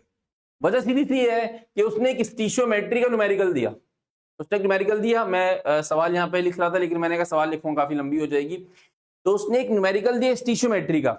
अब वो स्टीशियोमेट्री का न्यूमेरिकल है जो बगैर जनरल गैस इक्वेशन के सॉल्व नहीं हो सकता। अब आपको जनरल गैस इक्वेशन नहीं आती तो आप वो न्यूमेरिकल सॉल्व नहीं कर सकते, सबसे मुश्किल बात, सबसे काम की बात। तो यहां पे इन्होंने जनरल गैस इक्वेशन जो है उसको एक्सक्लूड कर दिया गया। बट अगर स्टीशियोमेट्री का न्यूमेरिकल अगर कोई ऐसा आ गया जिसमें जनरल गैस इक्वेशन इन्वॉल्व है, आप ये पढ़ के नहीं गए, आपने इसके यूनिट्स को नहीं समझा, आपने इसको नहीं समझा, आप बर्बाद हो गए, ठीक है। तो ये वो टॉपिक है जो गायबाना तौर पे मौजूद है। मुझे तो ऐसा लग रहा है कि शायद फाइनल मॉडल आएगा उसमें इसको शामिल कर देंगे, लेकिन लेट्स सी क्या है। तो मतलब इसको हमने डिटेल में नहीं देखना, सिर्फ स्टीशियोमेट्री के न्यूमेरिकल्स के हद तक हमने इस टॉपिक को समझना है कि स्टीशियोमेट्री के जो न्यूमेरिकल्स आएंगे उसमें अगर जनरल गैस इक्वेशन इन्वॉल्व हो गई तो सर इसको पढ़ना हमें जरूरी हो जाएगा। मेरी बात आपको समझ में आ रही होगी। इसी तरह इन्होंने चार्ल्स लॉ, बॉयल्स लॉ सबको हटा दिया। आइडियल गैस इक्वेशन के, आइडियल गैस कांस्टेंट के, जो जनरल गैस कांस्टेंट होता है उसके तमाम यूनिट्स को हटा दिया। रियल गैस, मतलब ये अच्छे एमसीक्यू बनाता था भाई, ये टॉपिक ये मजेदार एमसीक्यू बनाता था, ऐसे एमसीक्यू बनाता था कि बच्चे का दिमाग खुल जाए। लेकिन इस टॉपिक को पीएमडीसी ने हटा दिया, ठीक है। अब देखते हैं फाइनल मॉडल में क्या होगा। वैसे अभी तक हमने इस टॉपिक को कंसीडर नहीं किया हुआ, लेकिन एक लेवल के लिए कंसीडर किया हुआ है कि वंस हम स्टीशियोमेट्री के न्यूमेरिकल्स करेंगे तो वहां पे जनरल गैस इक्वेशन का लिंक बनता है। तो भाई उसके लिए हमें इस टॉपिक को एक सरसरी तौर पे करना पड़ेगा, ठीक है जी। आगे चलते हैं। आगे जब गए तो पता चला भाई लिक्विड्स का, लिक्विड में तो उसने कुछ चेंज नहीं किया, 4.1 से 4.4 तक बिल्कुल सेम रखा, ठीक है। मैं भी पीएमडीसी करिकुलम की बात नहीं कर रहा, करिकुलम में क्या है मैं सिर्फ ये बात कर रहा हूं कि भाई ये 2024 था, ये 2025 है, इसमें चेंजिंग क्या है। करिकुलम के लिहाज से जो एक वीडियो बनेगी करिकुलम एक्चुअल में क्या है, अब करना क्या है सर, तो उसकी बेटा एक सेपरेट वीडियो बनेगी जिसमें हमने हर पॉइंट को डिस्कस करना है कि इस टॉपिक का मतलब क्या है। अभी सिर्फ ये बोल रहा हूं कि 2024 में ये था, 2025 में ये, तो अभी हमारा ऑब्जेक्टिव अलग है, अभी हमारा ऑब्जेक्टिव अलग है, ठीक है। तो लिक्विड्स के अंदर उसने कोई चेंजिंग नहीं की, जैसा लिक्विड था वैसे उठा के छाप के दे दिया। लिक्विड के बाद हम आते हैं सॉलिड्स के ऊपर। सॉलिड में भी ऐसा कोई चेंजिंग नहीं की, जितने टॉपिक्स नेम के साथ as it is 5.1, 5.2, 3, 4, 5 as it is उसने प्रोवाइड कर दिए, तो इसको परेशान होने की जरूरत नहीं है। सॉलिड्स के बाद हम आगे चलते हैं भाई केमिकल इक्विलिब्रियम पर। अब जब केमिकल इक्विलिब्रियम पर हम आए तो जरा गौर से देखिएगा, टॉपिक्स उसने क्या रखे हैं, टॉपिक्स उसने सेम रखे हैं 6.1 से लेके 6.7 तक।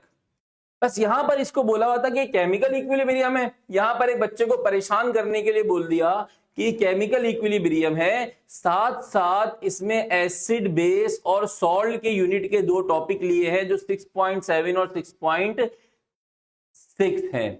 ये वो बात है जो मैंने आपको पहले बताई थी कि एसिड बेस सॉल्ट का यूनिट ऐड कर दिया। तो अब मैं उस लतीफे को पहले को भूज देता हूं कि वो टॉपिक ऐड नहीं किया, उसका नाम लिख दिया। वो पहले भी मौजूद था, आज भी मौजूद है। कुछ किताबों के अंदर ये जो बफर सोल्यूशन है वो केमिकल इक्विलिब्रियम में होता है, कुछ किताबों के अंदर buffer solution acid basis and salts में होता है। एक्चुअल इसकी जगह एसिड बेसिस एंड सॉल्ट्स की है, लेकिन पुरानी जो सिंध की किताब थी जो अब डिस्कार्ड हो चुकी है आज से 2-3 साल पहले, उसमें बफर सोल्यूशन का जो टॉपिक था वो केमिकल इक्विलिब्रियम में डाला हुआ था। तो कुछ किताबों में आज भी केमिकल इक्विलिब्रियम में है, कुछ किताबों में ये टॉपिक कहां पर है, एसिड बेसिस एंड सॉल्ट्स में। तो हमें टॉपिक दे दिया, अब किसी भी चैप्टर में हमने उसको कवर करना है। तो क्या सर क्या पीएमडीसी में पहले इसके सवाल आता है? मैं बिल्कुल सवाल आया है, क्योंकि 2022, 23, 24 तीनों सालों में पीएमडीसी ने इस टॉपिक को संभाल के रखा हुआ था, ठीक है जी। अच्छा जी, इसी तरह ये synthesis of ammonia bye Haber-Bosch process, ये बेसिकली ले चैटेलियस प्रिंसिपल का एक टॉपिक है। तो इसको तो एसिड बेस्ड सॉल्ट में होना नहीं चाहिए। आई डोंट नो कि उसने किस, आई थिंक मेरे ख्याल में, नशा कहना तो बुरी बात है, रोजे के आलम में उसने ये लिखा था। तो 6.7 जो है बेसिकली वो एसिड बेसिस एंड सॉल्ट से पर्टेन नहीं करता, वो केमिकल इक्विलिब्रियम का ही टॉपिक है। आई डोंट नो उसने किस आलम में ये चीज लिखी, तो हो सकता है फाइनल जो इनका करिकुलम आए उसमें ये चीज सही हो जाए। ठीक है, आगे चलते हैं। इसके बाद है भाई केमिकल रिएक्शंस। ठीक है, केमिकल रिएक्शंस की हम बात करते हैं तो केमिकल काइनेटिक्स, केमिकल काइनेटिक्स की हम जब बात करते हैं तो केमिकल काइनेटिक्स जो पोर्शन है वो भी बिल्कुल एज इट इज जो 2024 में था, एज इट इज टॉपिक उठा के 2025 में डाल दिए, सब टॉपिक्स का नाम हटा दिया, लर्निंग ऑब्जेक्टिव्स को लेकर ये कहां पर आ गए, 2025 में आ गए। तो इसमें भी आपने परेशान नहीं होना। क्या बातें कर रहा है, केमिकल काइनेटिक्स है, factors affecting of the reaction है, तो ये हमारा भी ऑब्जेक्टिव नहीं है। अभी हमारा ऑब्जेक्टिव है कंपैरिजन, तो हम कंपैरिजन की बात कर रहे हैं। ठीक है, केमिकल काइनेटिक्स के बाद हम आगे चलते हैं तो हमारे पास आता है भाई थर्मोकेमिस्ट्री।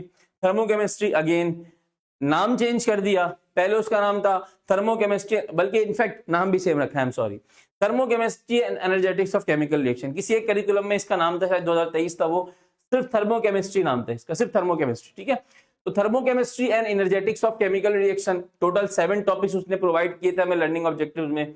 आज भी हमारे पास वही 60 टॉपिक्स मौजूद हैं लर्निंग ऑब्जेक्टिव के अंदर, कोई चेंज नहीं लेकर आए पीएमडीसी वाले इस टॉपिक में। ठीक है, अच्छा जी, इलेक्ट्रोकेमिस्ट्री की बात करते हैं तो अब इलेक्ट्रोकेमिस्ट्री के अंदर आ गया चेंज। पहली बात तो इलेक्ट्रोकेमिस्ट्री बच्चा वैसी मुश्किल से पढ़ता है, बच्चों को समझाना थोड़ा सा मुश्किल होता है, बच्चा थोड़ा सा समझना नहीं चाहता, थोड़ा सा परेशान होता है इलेक्ट्रोकेमिस्ट्री में। कोई टेंशन नहीं, मेहनत बहुत करते हैं बच्चा, फिर आखिर में समझ जाता है, प्रैक्टिस करता है, बोलता है सर हम चैंपियन हो गए। ठीक है जी, तो भाई इलेक्ट्रोकेमिस्ट्री के अंदर पहले तो बच्चा थोड़ा सा परेशान होता है, लेकिन जब बच्चा कर लेता है तो फिर उसके बाद बोलता है कि सर आसान टॉपिक है। इसमें सब कुछ रखा है, सब कुछ रखा है 9.1 से लेके 9.6 तक। सिर्फ एक टॉपिक उड़ा के काट दिया, defined the standard electrode potential of N electrode. अब ये इसको सिर्फ डिफाइन से हटाया है। जो फेसबुक के अफलातूनी है, जो व्हाट्सएप ग्रुप के अफलातून है, वो कह रहे हैं भाई इलेक्ट्रोड पोटेंशियल हटा दिया। अब इलेक्ट्रोड पोटेंशियल हटाने से मतलब उनका क्या है, उनकी इंटेंशन क्या है कि इलेक्ट्रोड पोटेंशियल हटाने से मुराद कि भाई इसके न्यूमेरिकल्स जो आते हैं, सेल का पोटेंशियल जो आता है, सेल की नोटेशन जो आती है, सेल का रिएक्शन जो आता है, ये सब कुछ हटा दिया क्या? ना बाबा ना, ऐसा कुछ नहीं हुआ है। सिर्फ standard electrode potential of N electrode जो है ना वो हटा दिया है, बाकी सारी चीजें अपनी जगह पर है। इससे मुराद क्या है? इससे मुराद सिर्फ एक डेफिनेशन है, स्टैंडर्ड इलेक्ट्रोड पोटेंशियल होता क्या है किसी इलेक्ट्रोड का, सिर्फ ये हटा दिया है। बाकी इसके न्यूमेरिकल्स अपनी जगह पर है, सेल का वोल्टेज निकालना अपनी जगह पर है, सेल के रिएक्शंस निकालना अपनी जगह पर है, सेल की नोटेशंस निकालना अपनी जगह पर है। तो ये टॉपिक हटा दिया फालतू में, मेरे ख्याल है उनका एक पेज आया कर रहा था ये टॉपिक, तो उन्होंने इस लाइन को काट दिया, इससे कोई मुश्किल चीज नहीं। ठीक है, ion electron method, oxidation number, how to balance chemical equation, हर चीज अपनी जगह पर मौजूद है। इसको 2 मेथड से बैलेंस करते हैं, एक होता है आयन इलेक्ट्रॉन मेथड, एक होता है ऑक्सीडेशन नंबर मेथड, तो ये अपनी जगह पर मौजूद है। ठीक है जी, चले, ये मेरे ख्याल में कोई सवाल मैंने हाँ मुझे याद आया कि जब मैं ये प्रैक्टिस शीट बना रहा था तो मैंने रिसेंटली अपने बैच के अंदर ये एक टॉपिक पढ़ाया था इलेक्ट्रोकेमिस्ट्री, तो एक बच्चे ने सवाल मुझसे पूछा था, तो वो उस टाइम में वो बना रहा था, क्या कहते हैं ये, पावर पॉइंट, तो मैंने कहा चलो इस सवाल को भी डाल देते हैं। तो भाई इस किस्म का सवाल आता है, ये मेरा ख्याल है थोड़ा सा आपको ब्लर नजर आएगा, कोई टेंशन नहीं है, ये तो एक ऐसी कह लें कि आ रहा था तो बीच मैंने डाल दिया, थोड़ा सा अपनी वीडियो में चस आ जाएगा। तो ये क्या कह रहा है, which of the following reaction is balance correctly using the ion electron method. भाई आयन इलेक्ट्रॉन मेथड बच्चे कहते हैं एमसीक्यू में आते ही नहीं है, आता है भाई, ये पेपर का सवाल है। कह रहे हैं कौन सा रिएक्शन है बैलेंस, इनमें से बताओ कौन सा रिएक्शन बैलेंस है। अब इसके 2 तरीके होते हैं, कुछ बच्चा कहता है मैं क्या करूं, एक बच्चा क्या करता है सबको बैठ के बैलेंस कर रहा है। अरे भैया सबको बैठ के बैलेंस नहीं करना आपने, वो कह रहा है आइडेंटिफाई करो। जब आइडेंटिफाई करना होता है ना तो बैलेंस करने की जरूरत नहीं है, आपको चेकिंग करनी है। तो भाई आपने खाली इसको चेक करना है, इसको जरा देखो, यहाँ पे ऑक्सीजन 4 दफा नजर आ रहा है, अगर आपको नजर आ रहा होगा, यहाँ पे ऑक्सीजन 2 दफा नजर आ रहा है, बैलेंस नहीं है। यहाँ पर देखो नाइट्रोजन में ऑक्सीजन 3 बार, यहाँ पे 2 बार, बैलेंस नहीं है। यहाँ पर अगर आप देखो ऑक्सीजन 2 दफा, यहाँ पे ऑक्सीजन 3 दफा, बैलेंस नहीं है तो पीछे कौन सी रह गई है, इक्वेशन नंबर ए, तो चुपचाप टिक करके आ जाओ, हो ना हो आंसर यही होगा। चेक करने की भी जरूरत नहीं है भाई, इसको बच्चे बैठे चेक कर रहे होते हैं, नहीं भाई, गलत वाले को पकड़ना आसान है, सही वाले को जस्टिफाई करना टाइम लगेगा।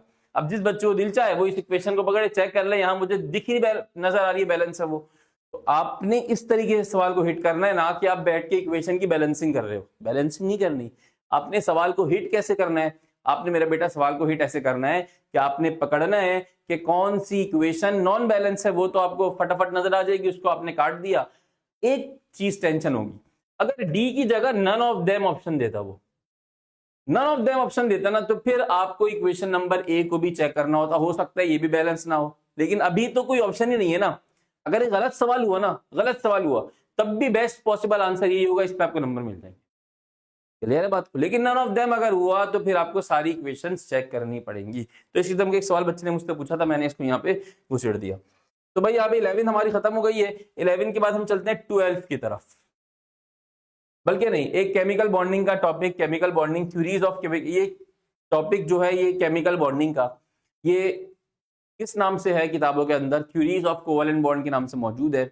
यहाँ पर इन्होंने केमिकल बॉन्डिंग के नाम से दिया हुआ है, बट अगेन कोई टॉपिक चेंज नहीं है। अगर आप इंप्रूवर हो तो जो आपने पिछले साल पढ़ा था वही आप इस साल पढ़ोगे। अगर आप फ्रेशी हो तो भाई जहां भी किसी भी अच्छे उस्ताद मोहतरम से आप पढ़ लो, सारे अच्छे टीचर्स होते हैं, तो किसी भी टीचर से आप पढ़ रहे हो तो वो आपको वही सारी चीजें पढ़ाएगा जो यहाँ पर मौजूद है। तो जो वो पढ़ा रहे हैं उसको पढ़ो, एक बार इसको बस रीड कर लो कि हाँ ये सारे टॉपिक्स आपने कवर कर लिए नहीं कर लिए। परेशान होने की जरूरत नहीं है कि सर क्या डाल दिया क्या निकाल दिया, क्या डाल दिया क्या निकाल दिया, इससे परेशान आपने मेरा बेटा नहीं होना, ठीक है मेरा भाई। चले, तो वही 9 टॉपिक्स थे, वो सारे के सारे 9 टॉपिक्स यहाँ पर मौजूद हैं। वो एक वीडियो सेपरेट बनेगी जिसमें करिकुलम को हमने डिफाइन करना है, वो इंशाल्लाह एक बार फाइनलाइज हो जाए 10 अप्रैल तक, तो फिर हम इस पे एक वीडियो बनाएंगे जिसपे सारे टॉपिक्स को हम लेकर चलेंगे कि भाई ये टॉपिक का मतलब ये चीजें हैं, ठीक है। तो अभी हमारा ऑब्जेक्टिव वो नहीं है। आगे चलते हैं भैया, नंबर 14, यहाँ पर SNP ब्लॉक एलिमेंट्स है। यहाँ मुझे दोबारा लगा कि एग्जामिनर को थोड़ा सा रोजा लगा शायद, और रोजा लगने की उसमें जो भी सेटर था इसका उसको रोजा लगा और उसने एक मसला कर दिया। मुझे एग्जैक्टली मसला फील हो रहा है वो अभी, लेकिन हो सकता है वो उसने इंटेंशनली किया हो और PMDC उसी को आगे लेकर चले। देखते हैं वो क्या चीज है। सारे टॉपिक्स इन्होंने सेम रखे, आखिर में बोलते थे describe reactions of group 3 elements, जैसे ग्रुप 1 एलिमेंट्स के वाटर ऑक्सीजन क्लोरीन से रिएक्शन, ग्रुप 2 के एलिमेंट्स जो अल्कलाइन अर्थ मेटल्स होते हैं उनके वाटर ऑक्सीजन नाइट्रोजन से रिएक्शन, ठीक है।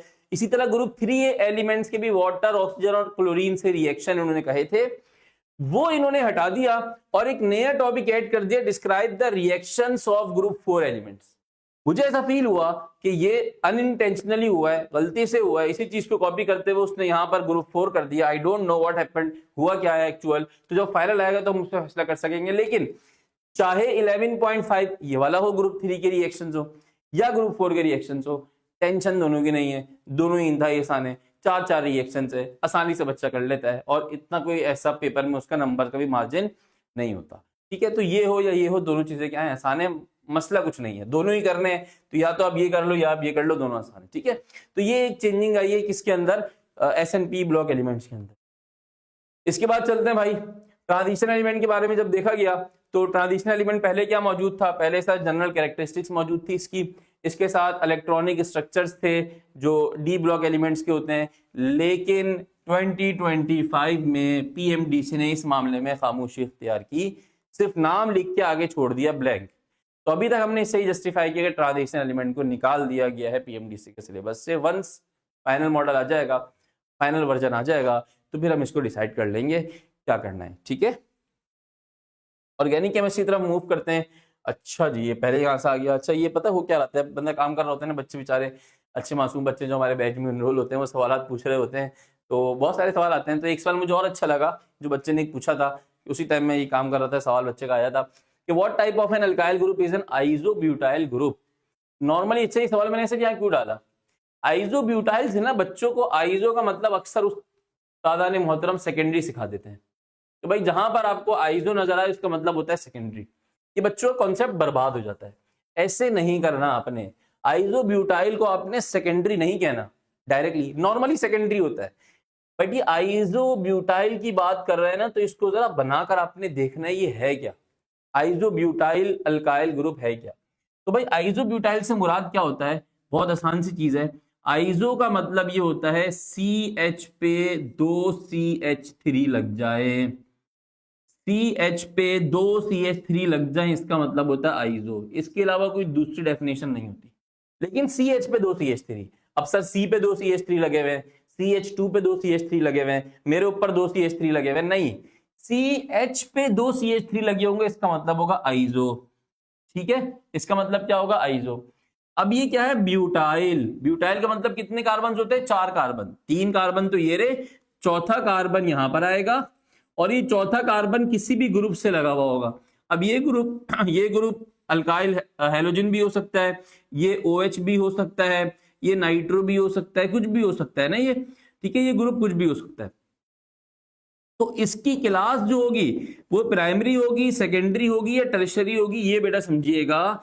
यहां पर जो भी ग्रुप लगा होगा वो ऐसे कार्बन से अटैच है जो फर्दर एक कार्बन से अटैच नजर आ रहा है, तो इसको हम क्या बोलते हैं बेटा, प्राइमरी बोलते हैं।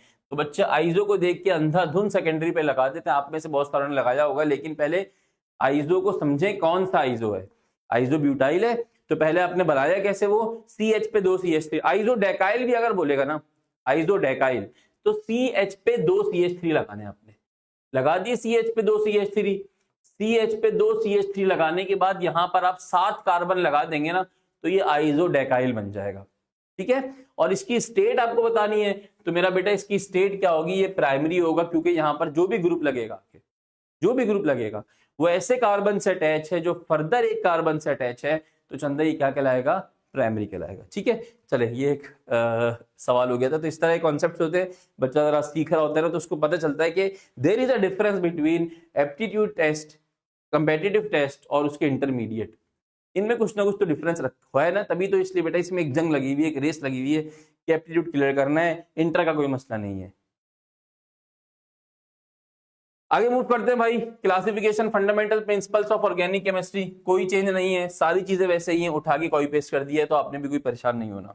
उसके आगे मूव करते हैं भाई, ये एक बड़ा सारा टॉपिक है, केमिस्ट्री ऑफ हाइड्रोकार्बन्स। जितना बड़ा टॉपिक हो, अभी हमारा ऑब्जेक्टिव नहीं है कि इसमें क्या क्या दिया हुआ है, ऑब्जेक्टिव ये है कि आज सर कोई एक डॉट की भी चेंज लगाया है, उसने एक फुल स्टॉप का भी चेंज नहीं लगाया, जैसा जैसा ये मौजूद था वैसा वैसा ये दे दिया, तो आपने परेशान नहीं होना। इसके बाद हम अल्काइल हैलाइड्स पे चलते हैं। तो बच्चे वैसे बड़े परेशान हो रहे थे, अफलातूनों से पूछते कि भाई सिलेबस में इछाड़ पिछाड़ हो गई है, कल बड़े तूफान बचा हुआ था और बड़ी एक अजीब सी कैफियत थी, 27वीं की रात थी, PMDC ने ये सिलेबस लॉन्च कर दिया और एक अजीब अफरा तफरी का आलम मच गया था। तमाम व्हाट्सएप, तो बहुत सारे व्हाट्सएप ग्रुप्स में होते हैं, भाई PMDC ने तबाही मचा दी, ये कर दिया वो कर दिया। जो मल्टीपल टाइम्स इंप्रूवर थे, मल्टीपल टाइम फेलियर थी, वो सारे माशाल्लाह स्कॉलर्स बन गए और सारे स्कॉलर्स बन के अपनी अपनी तकरीरें झाड़ने के PMDC ने ऐसा कर दिया। फिर एक फेक नोटिफिकेशन आ गया कि PMDC 30 तारीख को एग्जाम, 15 से लेके 20 जून तक एग्जाम ले लेगा। तो ये सारा मौका मिलता है उन जो कहते हैं ना तकरीबकार दिमाग वालों को मौका मिलता है कि आओ चलो शुगल मस्ती लग जाती है, रमजान है, वैसी रातों को सहरी तक जागना है, चलो शुगल मस्ती लगाते हैं। तो आपने इस चक्कर में परेशान नहीं होना, ये आपके सामने हकीकत है। ठीक है, इसके बाद अगले टॉपिक पर आते हैं, अल्कोहल फिनोल। कोई चेंजिंग उसने नहीं की। अल्कोहल फिनोल के बाद अल्डिहाइड कीटोन, कोई चेंजिंग उसने नहीं की। अल्डिहाइड कीटोन के बाद कार्बोक्सिलिक एसिड, कोई चेंजिंग उसने नहीं की। कार्बोक्सिलिक एसिड के बाद भाई लास्ट हमारे पास क्या है, मैक्रोमोलिक्यूल्स, कोई चेंजिंग उसने नहीं की। एक बस बता देता हूं कि समरी हमारे पूरी की रिकॉर्डिंग की आज ये है कि ये सारी चीजें PMDC ने जो है वो एक्सक्लूड कर दी हैं एटॉमिक स्ट्रक्चर से, डिस्कवरी ऑफ प्रॉपर्टीज, और ये सारी चीजें उसने एक्सक्लूड कर दी हैं। ठीक है, Boyle's law, general gas equation, blah blah blah, electrochemistry, standard electrode potential की डेफिनेशन में कंसीडर कर रहा हूँ, न्यूमेरिकल नहीं है इसमें। ग्रुप 3 के रिएक्शंस निकाल दिए हैं, ट्रांजिशन एलिमेंट PMDC ने खाली छोड़ दिया है, खामोशी इख्तियार की है।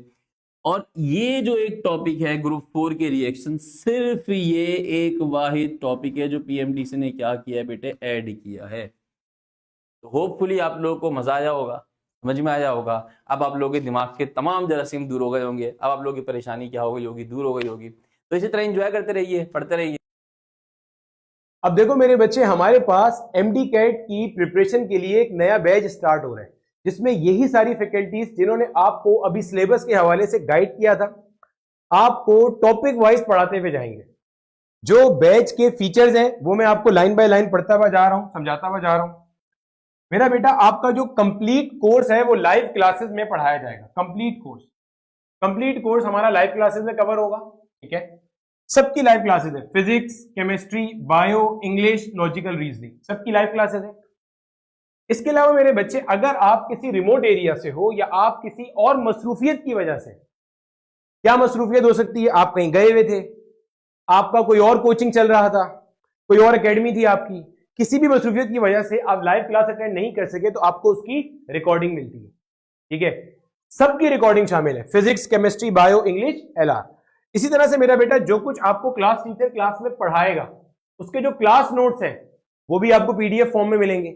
मजीद प्रैक्टिस मटेरियल भी आपको सॉफ्ट कॉपी में मिलेगा।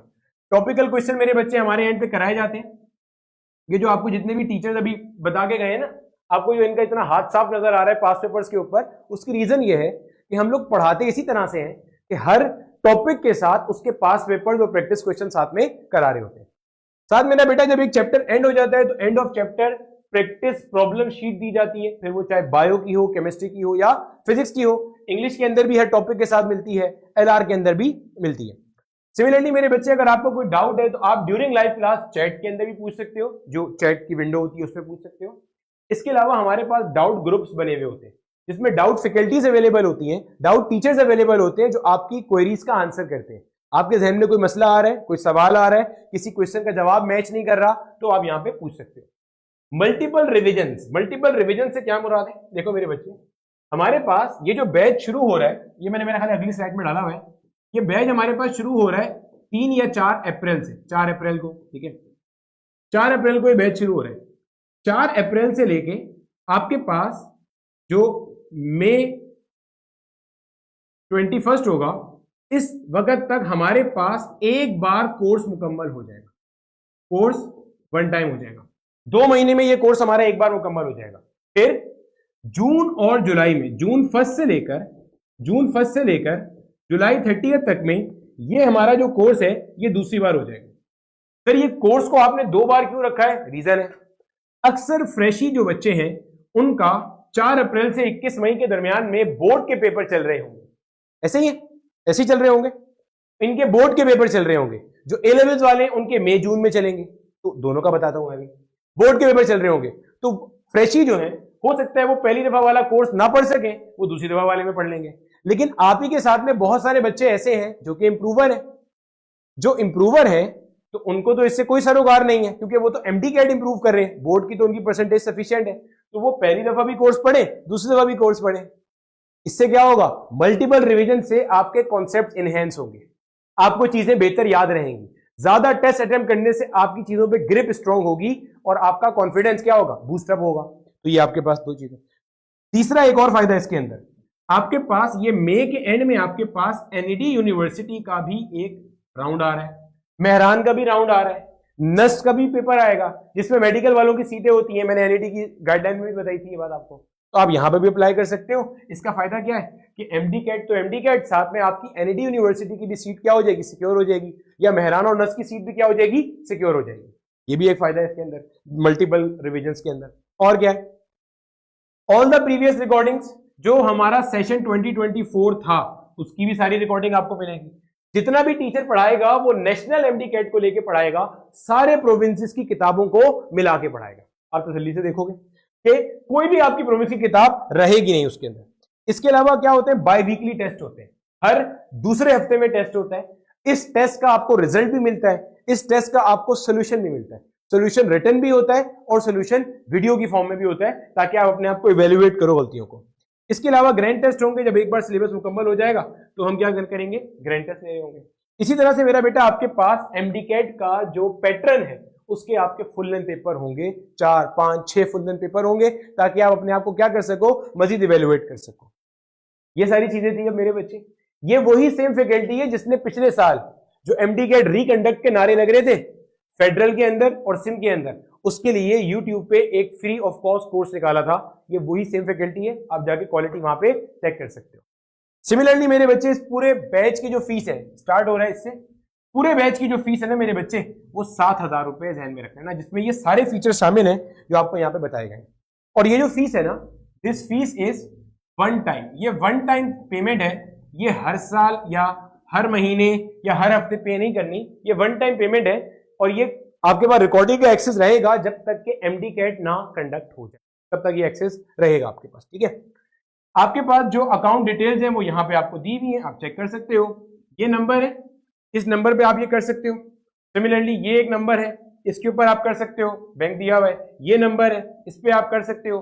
करने के बाद आपने ये सारी की सारी जो चीजें हैं, अपना नाम, अपनी ईमेल, आपकी जो भी टारगेट यूनिवर्सिटी है वो, ये सारी की सारी चीजें आपने इस नंबर पर व्हाट्सएप कर देनी है। विद इन 24 आवर्स आपको ऐड कर दिया जाएगा। और अगर आपको कोई क्वेरी है तो आप इस नंबर पे कॉल भी कर सकते हो, एडमिन का डिटेल है आपके पास अवेलेबल है। बच्चे क्या कर रहे होते हैं, इस पे कॉल कर रहे होते हैं। भाई ये नंबर जो है ना वो किसी के इस्तेमाल में नहीं रहता, एडमिन वाले यूज करते हैं ओकेजनली। बच्चे बोलते हैं सर आपसे राब्ता ही नहीं हो पाता। बच्चे राब्ता इसलिए नहीं हो पाता कि आप गलत नंबर पे कॉल कर रहे होते हो। ये नंबर है एडमिन वालों का, इनका काम है आपको गाइड करना। किसी का कोई सवाल है, कोई भी चीज है, सर शेड्यूल क्या रहेगा वो भी मैं डिस्क्रिप्शन में डाल दूंगा, ठीक है। ऑलरेडी मैंने बता दिया, सारे प्रोविंसेस की किताब को मिला के लेके चलेंगे। ईद के बाद का जो आपका शेड्यूल है वो क्या होगा, जो क्लासेस होंगी वो रात 8 बजे के बाद होंगी, ताकि आपका कॉलेज कोचिंग डिस्टर्ब ना हो, या सैटरडे संडे पूरा दिन होती है। जनरली स्पीकिंग शेड्यूल यही रहता है हमारा, ठीक है। अगर आपको डिस्क्रिप्शन में शेड्यूल ना भी मिले तो शेड्यूल यही है, वो तो बैच के साथ मजीद भी मिल जाएगा। रात 8 बजे से ऑनवर्ड क्लासेस होती है ताकि आपका कॉलेज कोचिंग डिस्टर्ब ना हो, या सैटरडे संडे हमारा पूरा पैक होता है सुबह 8 से रात 9-10 बजे तक, ठीक है। तो इसके ऊपर आप बहरहाल जो भी रमजान चल रहा है, रमजान के अंदर आप सुबह 9 से 3 के बीच में कॉल कर सकते हो। रमजान के बाद आप 11 बजे से 6 बजे के बीच में कॉल कर सकते हो, व्हाट्सएप कर सकते हो। ये एडमिन वाले आपको गाइड कर देंगे, ठीक है मेरा बेटा। तो ये हमारे पास था पूरा का पूरा बैच से रिलेटेड वीडियो, गाइडेंस वीडियो। उम्मीद है आपको सब चीज अच्छे से समझ में आई होगी और आपने पहले के मुकाबले में चीजों को देखकर बेहतर अंदाज में इंप्रूव किया होगा।